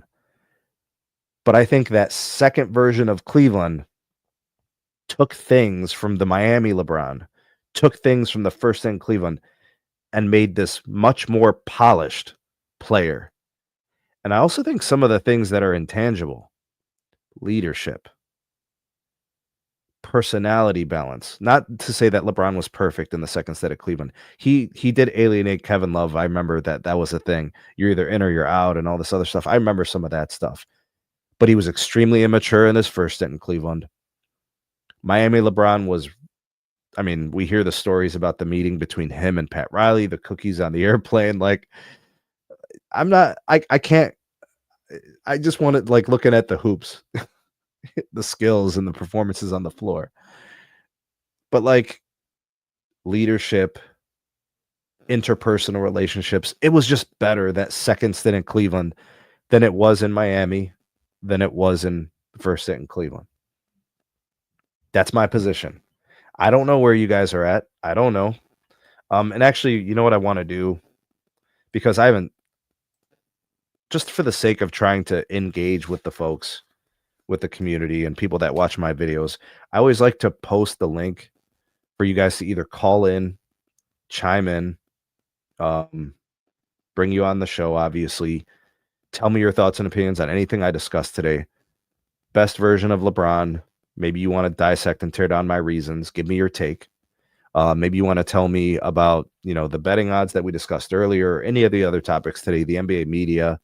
I want to give you guys the opportunity, my platform, which is small, but I want to give you and afford you that chance to speak your mind, build this community with me as viewers, as subscribers, commenters. I just want a very high engagement audience and what I want to do. So the floor is open.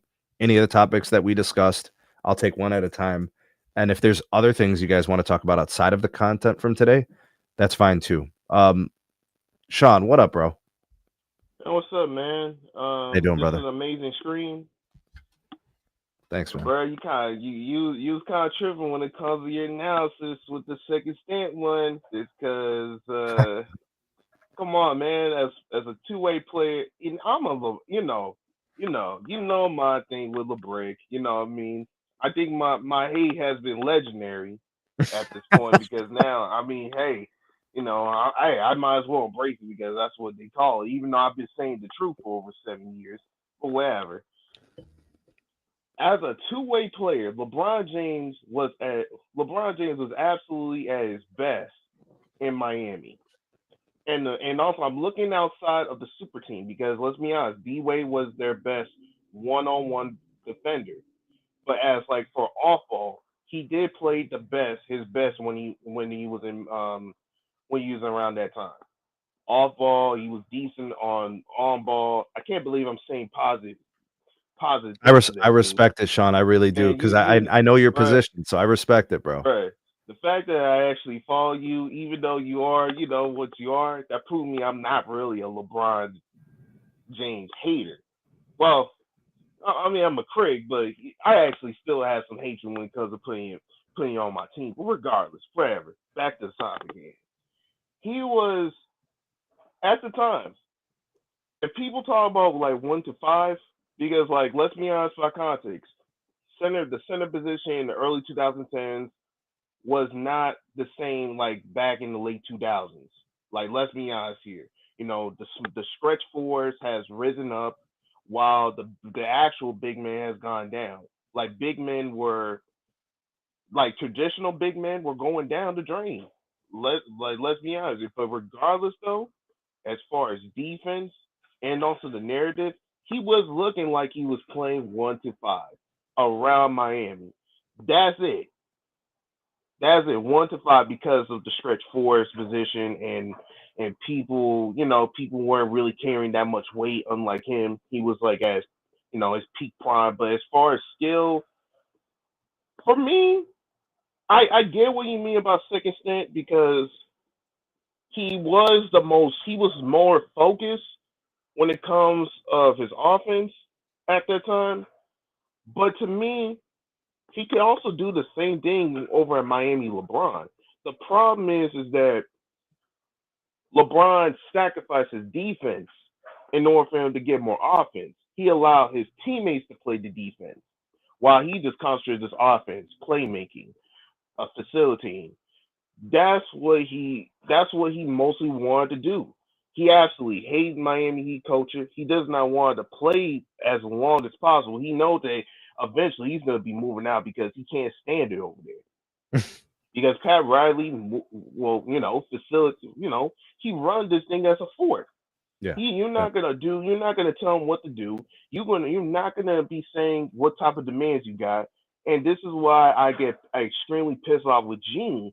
I love Jean, by the way, but I'm getting pissed off with Jean because she did get manipulated by him. Because she did not understand why a lot of people were saying, or people like me saying, don't get this guy. Because if you do, he's gonna get all these demands. You're gonna have to you're gonna have to trade a whole lot of pieces, a whole lot of trade picks, and all you're gonna do is feel a disappointment. Yeah, we won that championship ring, but the Sean, championship let me ring. reel you in a little bit. Let me bring you back to this one thing because you covered it and it's important to the topic. All right. Okay. First stint in Cleveland, what was LeBron missing? Or what had Outside to of improve? outside '09 and '10 seasons, he was missing defense. He was absolutely cold turkey when it comes to clutch shooting. He was scared, and he was scared in the moment. I ain't even gonna say this. Like throughout that whole time, he was just scared of the moment. When his team, even when his team was doing great, because defensively, to me, LeBron James' best teams from a team perspective was in that time. It was in that first thing. There were top five defense, top five offense. There wasn't even a super team. So Mhm. let's get it out of the way. He had help. He has lots of help. He's just scared of the moment. He did. If he He did. He capitalized, did. But what I'm saying is, and this is where I'm going and why I wanted you to give me those things that he was missing or were weak. Did he fix and address them in Miami? yes and no. And let me Okay, what and let was me tell you still yeah, tell me what else or what still didn't get fixed or improved. what it did not fix is that LeBron James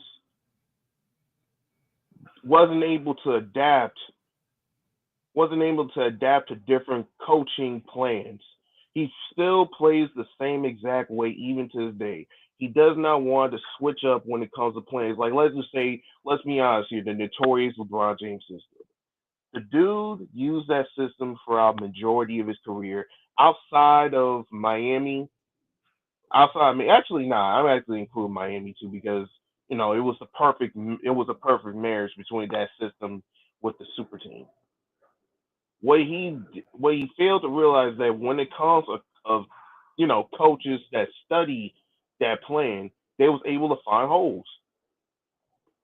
And instead of adapting and make new different types of strategies, he continuously like tried to use that plan unless of course they got a wild card type of player.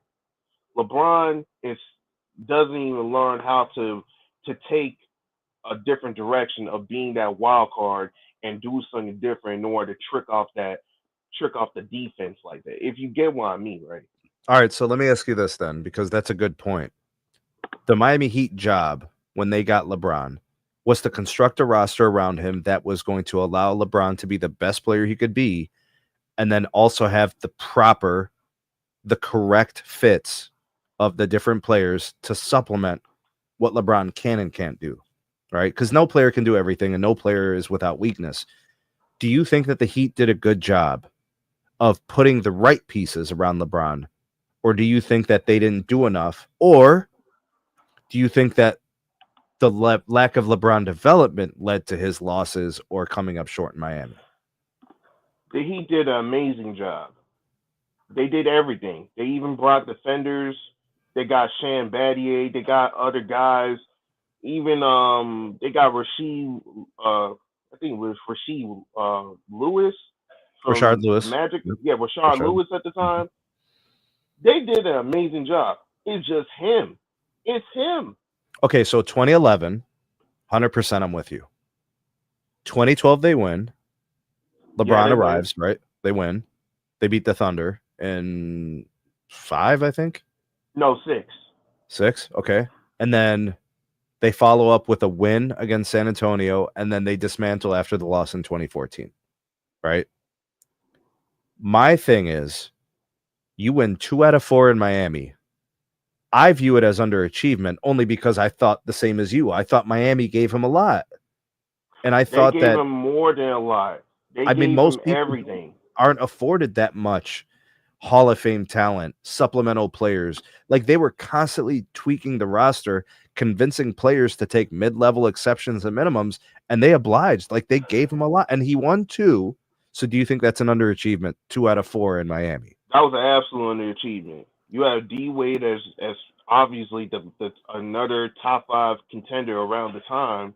You also had Chris Bosh, who I was think top 3. I think D Wade was top 3. he was the third best. He was the Yeah, third best player at the time. I Then you think have so. Chris Bosh, who was one of the best power forwards, bar none. He was better than Paul Gasol. So people remember who Chris Bosh was. He had MVP votes before he went to Miami. Yeah, Yeah, and so did D Wade. They had MVP votes. yeah. The fact that you even lose with them, that makes you look like. To me, I'm never gonna compare this guy to me with MJ and Jordan because, like, come on, bro. Well, I You didn't want to make this about an MJ thing, but I know. I'm just I wanted to follow up with this one thing, right? okay. So we saw what happened in Miami. We saw what happened in the first stint in Cleveland. Let's fast forward now to 2015, 16, 17, 18. So that version of LeBron. Do you think, because there's versions of LeBron, right? Do you think the Miami version, whatever that was, you go back in time, you grab that, capture that version of LeBron, insert that into 15, 16, 17, 18. Do they win more than one chip in Cleveland?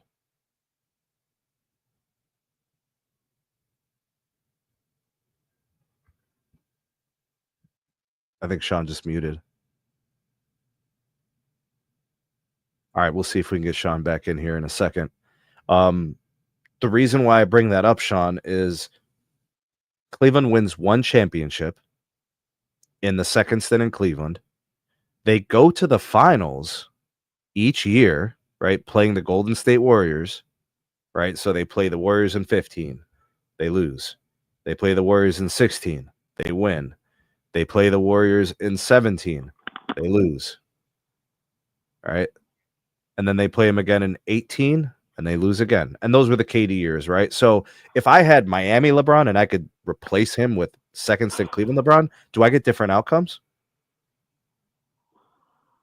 I mean, in my opinion, as far as like offensively, they were in the same level. It's just that second, second like stint Cavs, he was able to become more free when it comes to offense, so he could do practically whatever he wants. But defensively, he diminished that. If he was playing defense, he was playing more defense. You would not see the Warriors dynasty. In Really? in my personal opinion, yes. LeBron James ruined himself by not pushing to his limits. But he like played defense against the Warriors in the finals. That's for sure. He did play defense against them. He played defense in the playoffs. What we saw LeBron do with his career is he peeled back the defensive effort for preservation purposes, right? He was trying to conserve energy. Yeah, but at the same time, though, like, we have to be honest with ourselves as far as the competition with the Eastern Conference. He was coasting. It was not a difficult conference just in order for him to like, hey, I need to struggle a lot. Nah, man, he has enough talent and plus his capabilities that he does not need to push so far towards those competitive teams. He was sweeping teams in the first stint in Cleveland. He was sweeping teams in Miami. There were some close series too, 6-7 games. I mean, it's kind of the same every year, bro. It's not like there's no competition. You're talking about the fact that they went to 10 straight finals.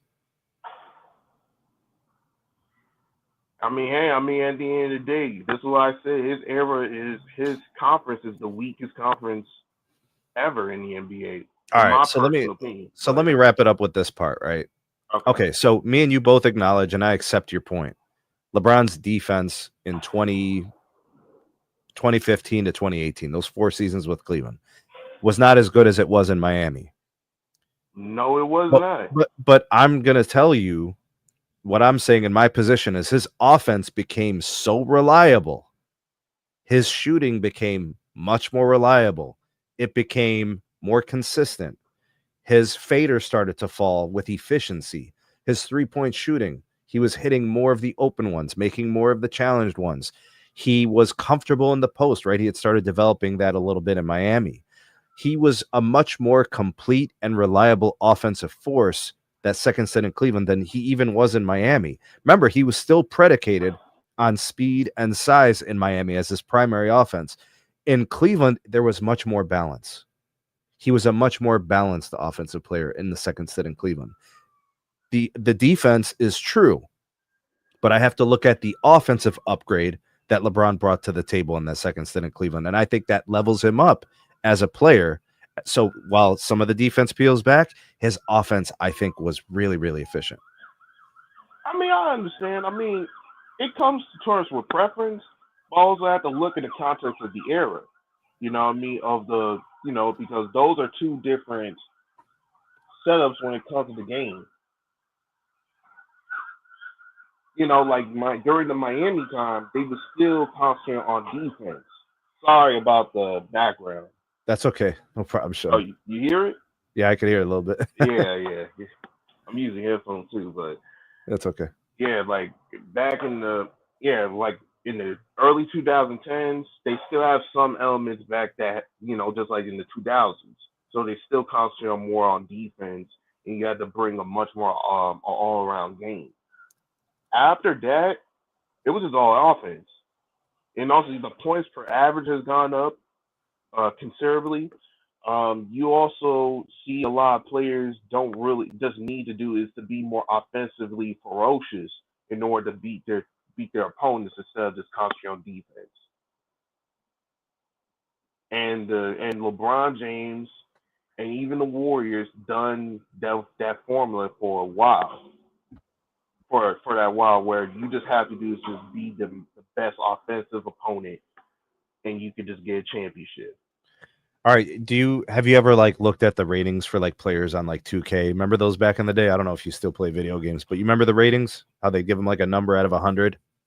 Yeah, I remember them, but that's Okay. just fan. That's just So your fan shit. personal opinion, right? Because I'm asking you because you called in and were, gracious enough to come on here. If you had to rate Miami LeBron, what would be that number, right? 0 to 100. And then second stint in Cleveland LeBron, what would you rate him?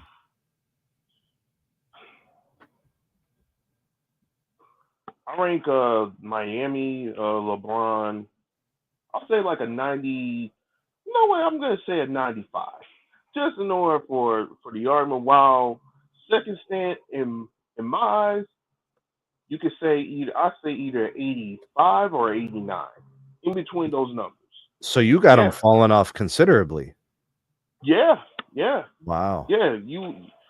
If you're not playing both offense and defense at a high level, I cannot just put you up over there because you have a better offensive game.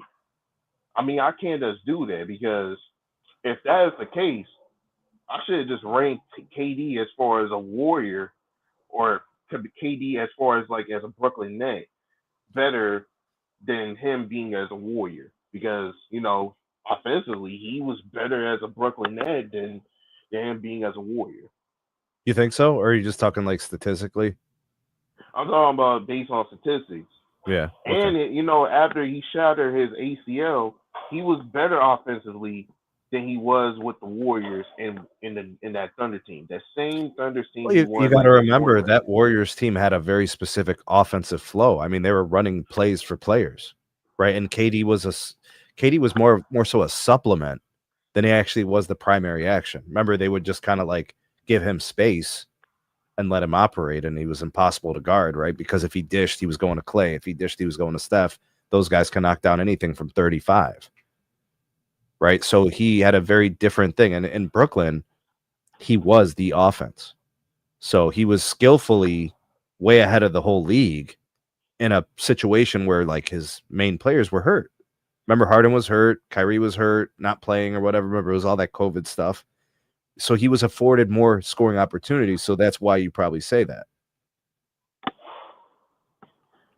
Yeah, but my point I'm saying is that when it comes of being a two-way player, that's why I rank Miami LeBron not just because of his physical peak, but because of what he did around the time. Like, okay, he proved himself that he could play, decent level defense. He could prove that he also could play, amazing offense while now sacrificing other. Well, he did actually sacrifice D Wade's game, but All right, let me ask you this. regardless, Then. though, Let me ask you this. yeah, This is you don't have to agree with the statement itself. I just want you to think about the timing. okay, After LeBron won 2 finals in Miami, nobody called him the GOAT. He never even called himself the GOAT. that's People cool. started playing that game, the GOAT game, after his second stint in Cleveland. So Nah, my that's point that's is, not true, bro. really? Nah, they've been hyping up as being a GOAT or better than Kobe or better than these type of players ever since that second title. See, I don't really remember most people saying that he was the GOAT until after Cleveland in the second stint. That's when people got vocally loud about him being like the GOAT and being the greatest of all time and all that stuff. I Yeah, didn't hear that after Miami. yeah, I gotta disagree on that. You They've did been hear it after hyping Miami? hype. Okay. Yeah, he been hyping up since when he was in Miami. Like pretty much, the media. The last time the media was overly critical of him was like 2011. After those years, they was become the Glazers for him. They become like the Lappies and guys who just be his microphone while he just put this message. You get what I mean? I do. It's after that second title, they be like, hey man, if LeBron James could get into a three-peat, as like Kobe, like Kobe and Shaq, he'll get closer to that GO conversation. Right, but he So lost. they've been on this type of train ever since that second title.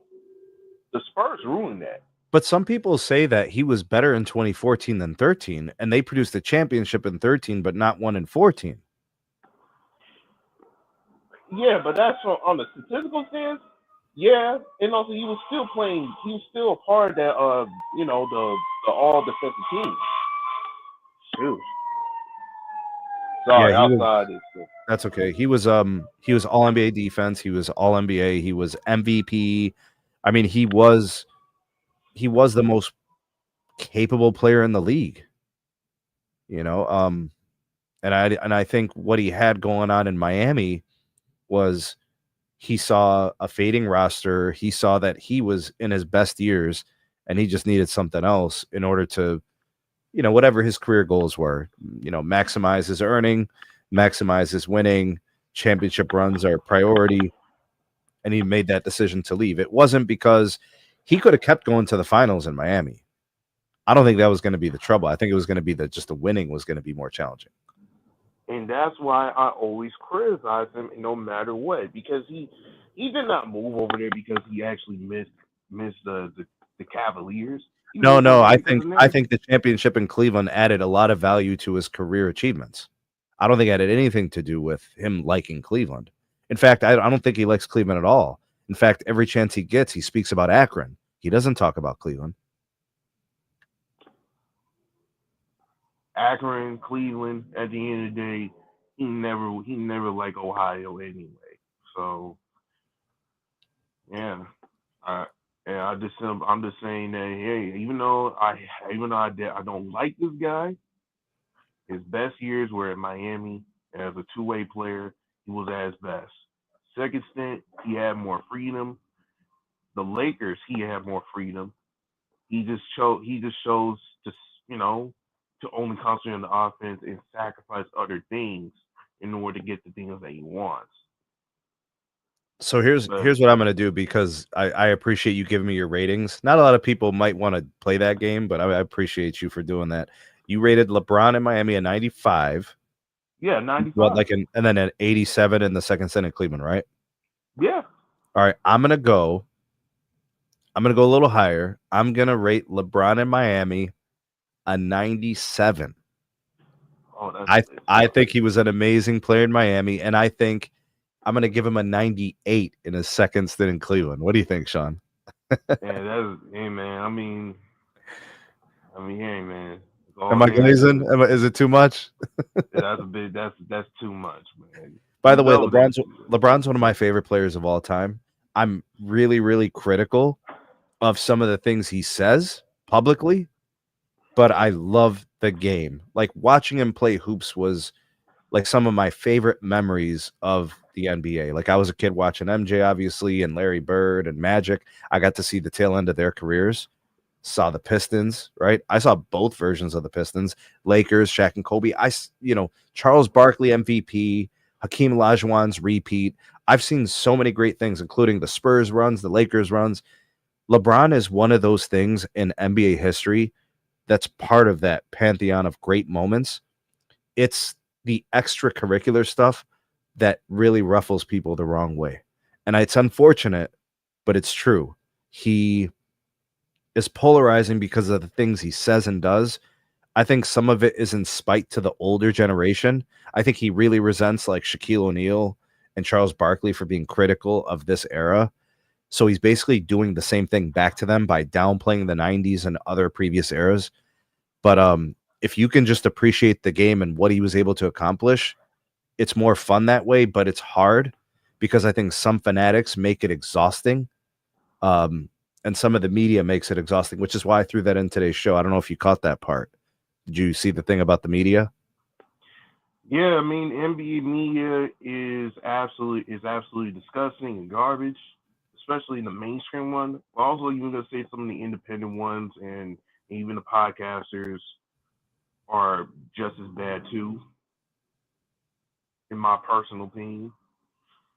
But in all case and purposes, like at this point, like nearly anybody could be a content creator. Even guys like me who be on the comment section, tell my opinions or whatnot.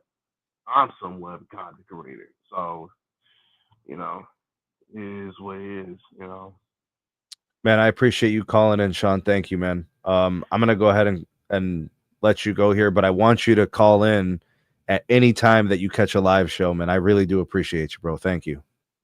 No problem, man. I can't believe that I had to be on here saying positive things about the break. I I really pretend respect that like about you because I know it took a lot to do it, man. It took a lot in you, bro. I mean, like, okay, like there's one thing for me. I actually cannot stand this guy. I think to me, he's not a top 10 player. But I will not lie about how his prime is because essentially the LeBron in the middle was the guy that you know was at the peak of his powers. That's the guy that I mean, when you think about prime LeBron, that's prime LeBron. When I hear people talk about like, man, like, hey, look at him in 2018. Yes, 2018 was his best offensive year, and he was playing 82 games. Which again, that's also another thing.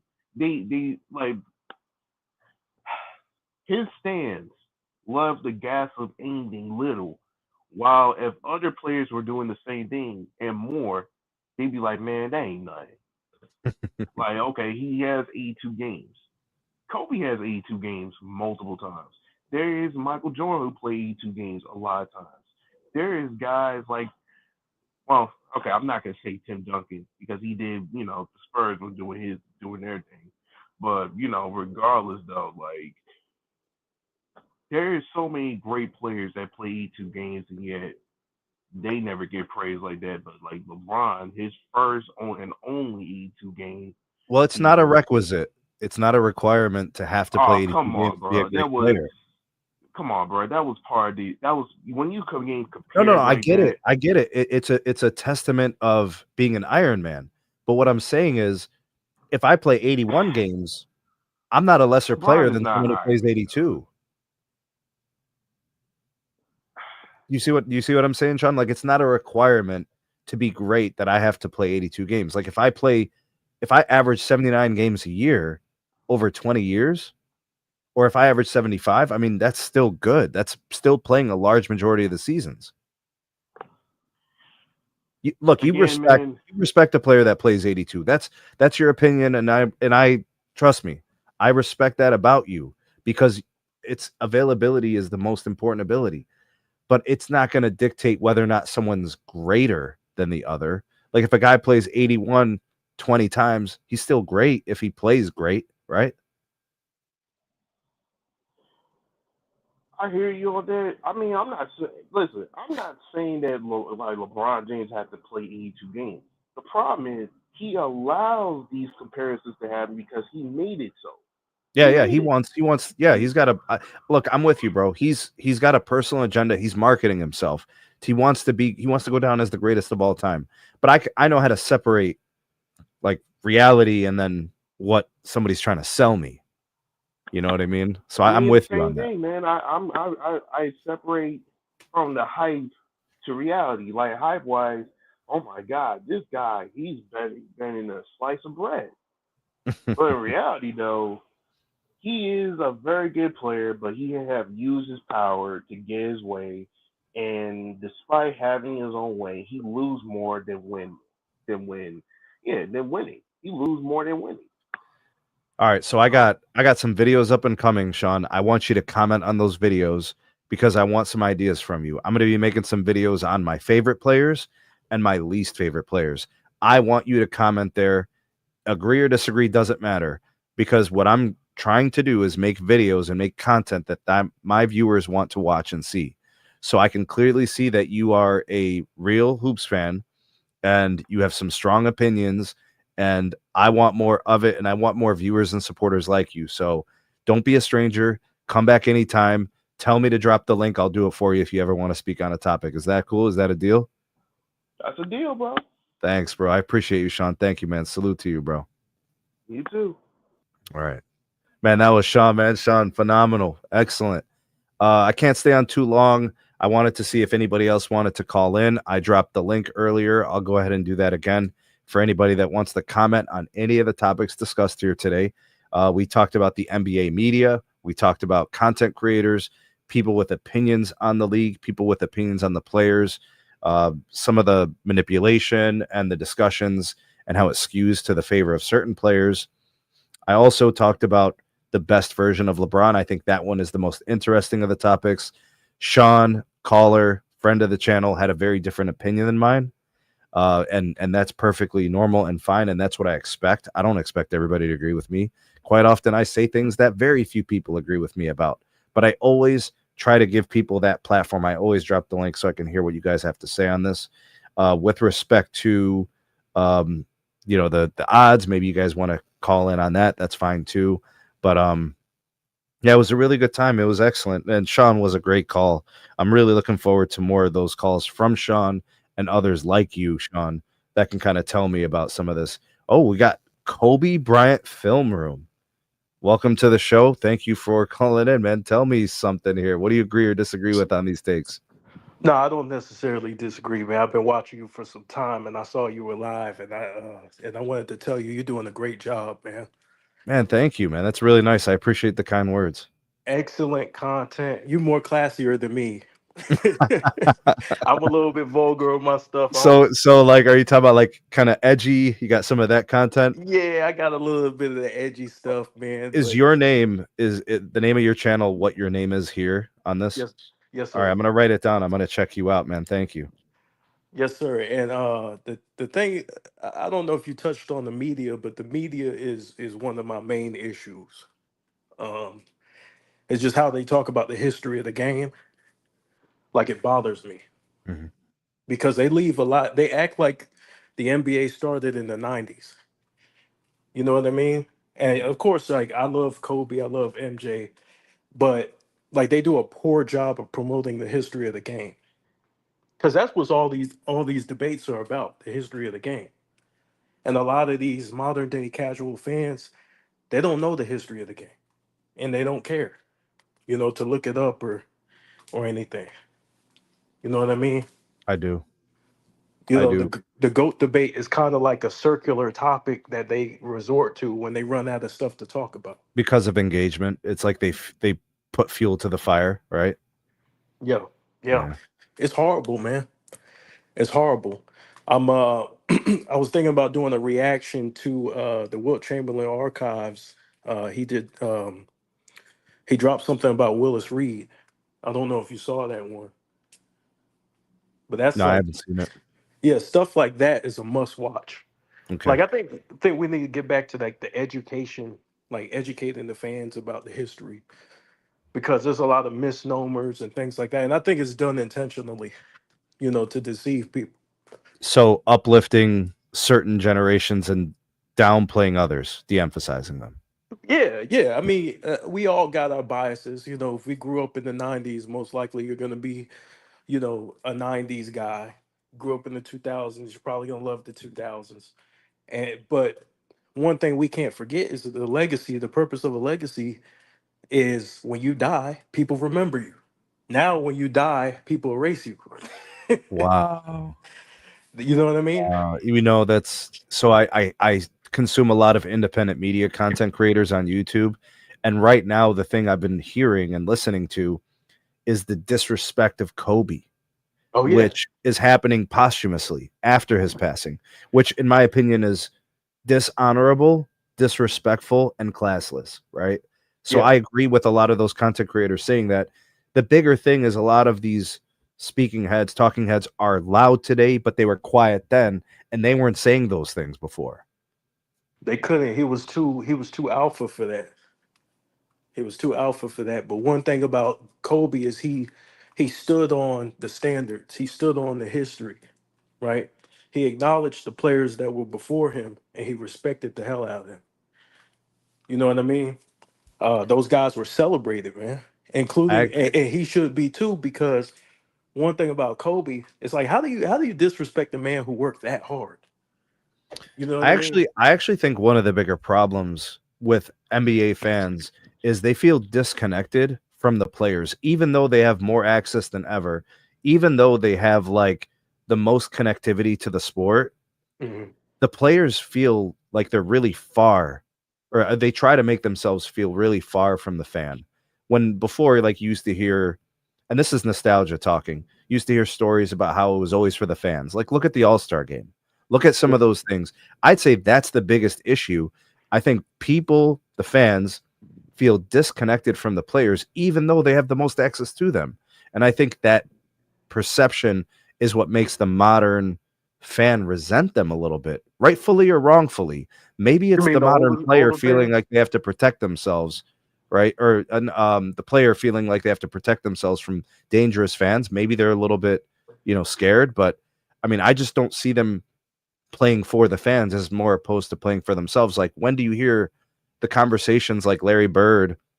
He used to say, "We're going to give the best performance we can in this All-Star game." I don't hear that anymore. That's the only thing that I feel is really missing between the generations. The rest of it, we still got great players. We still Yeah. got great defenders. We still got great offensive players. We still have great winners. Hmm. We still have great coaches. But the fan, even though they have more access to the players, they feel distant from them. I think that's the problem. Yeah, it's become more corporate. It's become like, once these players started making all that money, these players are like, shoot, I'm not gonna ruin my brand. You know what I mean? Nobody wants to ruin their brand. Nobody wants to take chances. And then nobody wants to get embarrassed, and nobody wants to be on social media. So it's like, I'm not gonna try that hard because I don't want to get embarrassed on All Star Weekend. Now, I used to love the All-Star games. I mean, they're not what they used to be. I No. obviously the player has changed. I like to think that, players are the same as they've always been. But Hmm. I view players like children. So I'm a school teacher, I'm an educator. Kids get away with what they can Yeah. if you let them. If you don't let them, then they don't get away with it. So Facts. the league has been complimentary to players. The league has been accommodating to players. So they're getting away with whatever they can. And I'm sure that's the way it was back then too. It's just Yeah. more so prominent now because of media coverage, because more things are transparent. It's a harder to cover things up. And I think the game has become so big, That's a you pretty know? good point because David Stern was a lot more stricter. Sure. He ruled with an iron, Yeah. with an iron fist. He did. He always wanted control. He always wanted to dictate, and he felt he was doing what was best for the league. Adam Silver thinks he's doing what's best for the league too. Yeah. But people will argue and say he's doing the worst for the league. You know? I have my problems. I have my problems with him for some of the stuff, some of the things that he allowed and changed. But I understand the business side of it from a business perspective. Remember, he works for the owners, right? Yeah, yeah, he's Yeah. trying to grow the league, Mhm. more global, and that's. I mean, he says it. Yeah. Um, but it's just that warrior spirit. I think it's maybe society today too, that warrior spirit, that old school upbringing. Mhm. Um, and it's just like guys aren't going through the hard times like that because you got all these different advantages and technology and things, so things change naturally. And I'm not blaming them. It's just the way Jordan grew up, the way Kobe grew up, the way those older guys grew up is they grinded. They had to work and compete, a little bit harder to make it. So give me your thoughts and opinions on this topic. I got Sean on here earlier. I don't know if you heard that part, but we were talking about the best version of LeBron. I went with the second stint Cleveland Cavaliers LeBron. Mhm. He went with the Miami years. I don't think the other ones even matter, right? Like the first stint in Cleveland, LeBron clearly was not what he became in Miami. Yeah. And, phase 4 of LeBron in LA is like, he's in the twilight of his career. I hate I this version of LeBron in LA. Right, but do you I'm just messing. so between the two, phase 2 and 3, which version is the better version of LeBron? Shoot,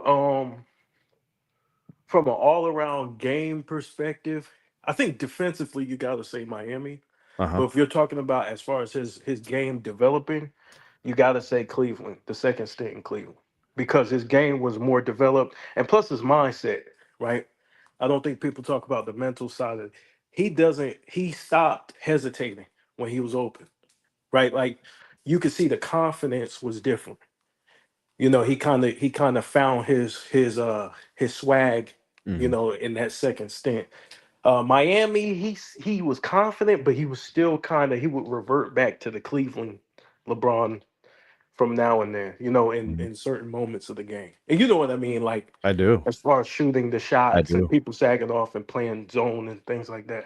Mhm. So Um, if you had to pick a rating, me and Sean did this, like the NBA 2K ratings, where would you rank Miami LeBron given that 0 to 100 score in Miami and then a 0 to 100 score for the second stint in Cleveland? Shoot, in Miami, I give him a 96. And in Cleveland, I'll give him a 97 in Cleveland. I Just had like a similar score. I did it like really, Oh yeah, really close. Yeah, yeah. I did the same thing. I had Miami ranked high, and then I yeah. just had Cleveland slightly higher. Yeah. He would be higher, but the thing is that I also factor in the spacing helped him score a lot easier too. You know what I mean? So it's kind of hard to see how much he really grew on that end because the spacing in there was no space in the 2000s. You know what I'm saying? The Right, Miami but years was what I'm saying is what he became in the second stint in Cleveland yeah, was a reliable version of what he was starting to become in Miami. Like the problem with yeah, LeBron's yeah, game was yeah, always a lack of a reliable jump shot. Like when teams boxed him out of the paint, it was yeah, bricks. It was inconsistent. It was sometimes off and sometimes on. But in yeah. the second stint in Cleveland, it was most of the time on. And he was hitting floaters and runners and Mhm. left side, right side, and fadeaways, and his footwork was improved, and his 3-point shot was more reliable, and he operated without fear, Yeah, I, you th- I know. And think I think I think that's the main thing, the fear, the operating without fear, and then he became a little bit more skilled, like you he said, like was. he was more polished than before. Even though people are gonna look at the numbers and things like that, and they're gonna say Miami, everybody knows from a basketball standpoint in Cleveland he was more skilled. You know what I mean? Um, Do you think like Miami LeBron would have beat the Golden State Warriors that one time in 2016? oh no, I No, agree with you. no. I think that's He part wouldn't of have the done that. reason why I think the second stint Cavs LeBron was better than Miami LeBron, because I saw Miami LeBron lose to the Dallas Mavericks in 2011. Yeah, because that That that LeBron that no longer existed in Cleveland. that Warriors team was actually a pretty good defensive team. You know what I mean? And so if they had Bogut down low, you know what I mean? Well, I think, if Bogut goes down, I could see Miami Heat, LeBron beating them. Oh, if because how can I say this? I mean, Bogut was a big factor.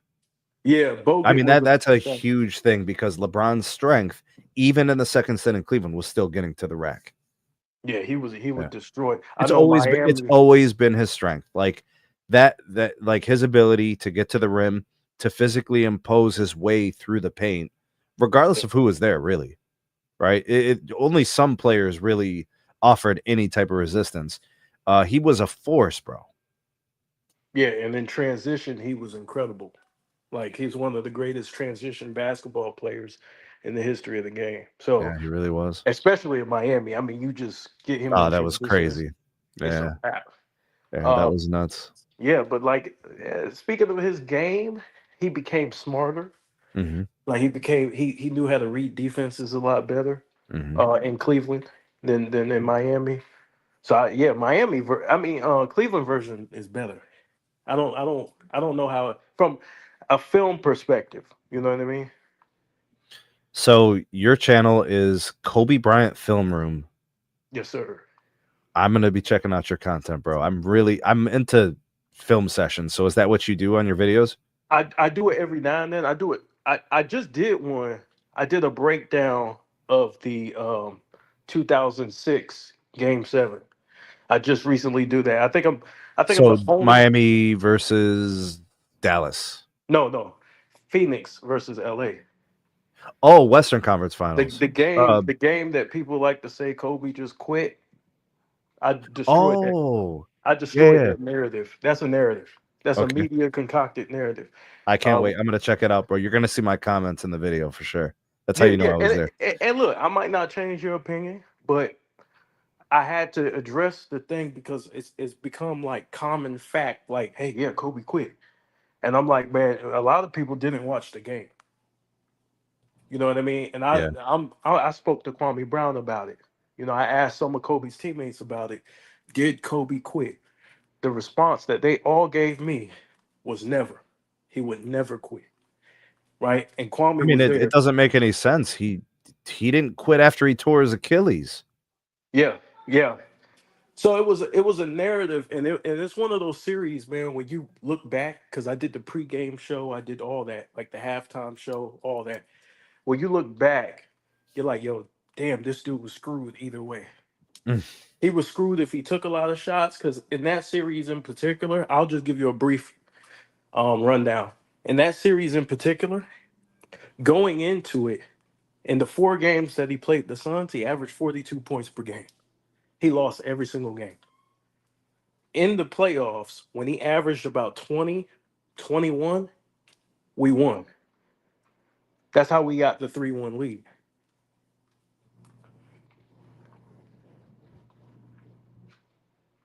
So you're gonna see the breakdown on that. But I Good just had stuff, to. man. Yeah, Yeah. I'm gonna definitely be checking out your content.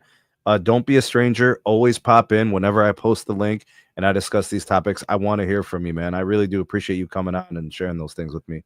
Thank you. Okay, no doubt, man. Appreciate it. Appreciate it. Amazing. All right. Shout out to Bruiser Sue. He said, "Goat James, the Alpha, the Omega." Absolutely, man. Hey, Sean, we're gonna have you back on the next show. I gotta bounce. Actually, I'm gonna go ahead and end this. I'll probably be doing a live stream pretty soon. Just make sure you guys got your notifications turned on. Make sure you're subscribed and all those things. I'll be sharing the link, getting you guys on here. I want to hear what you guys have to say. I got more videos on deck. I'll be posting those soon. I might be doing some film stuff too, just because I've got some time here over the summer and some things are starting to slow down. Shout out to Sean. Shout out to Bruiser Sue, who I know from the Format podcast. Shout out to the boys over there, Transformer and Bruce. Sean, as well as Razor. Thank you guys for coming in. Spurs Ann was here earlier. Shout out to you. You guys are amazing, man. Thank you for the visit to the channel, watching my content, engaging with the content, and I'm looking forward to doing more of this. And we're going to be doing some NFL stuff too, because I'm a huge NFL fan. I hope you guys have a great rest of the day. Happy weekend. Hope you have a good start to the work week tomorrow too. We're out of here. Peace.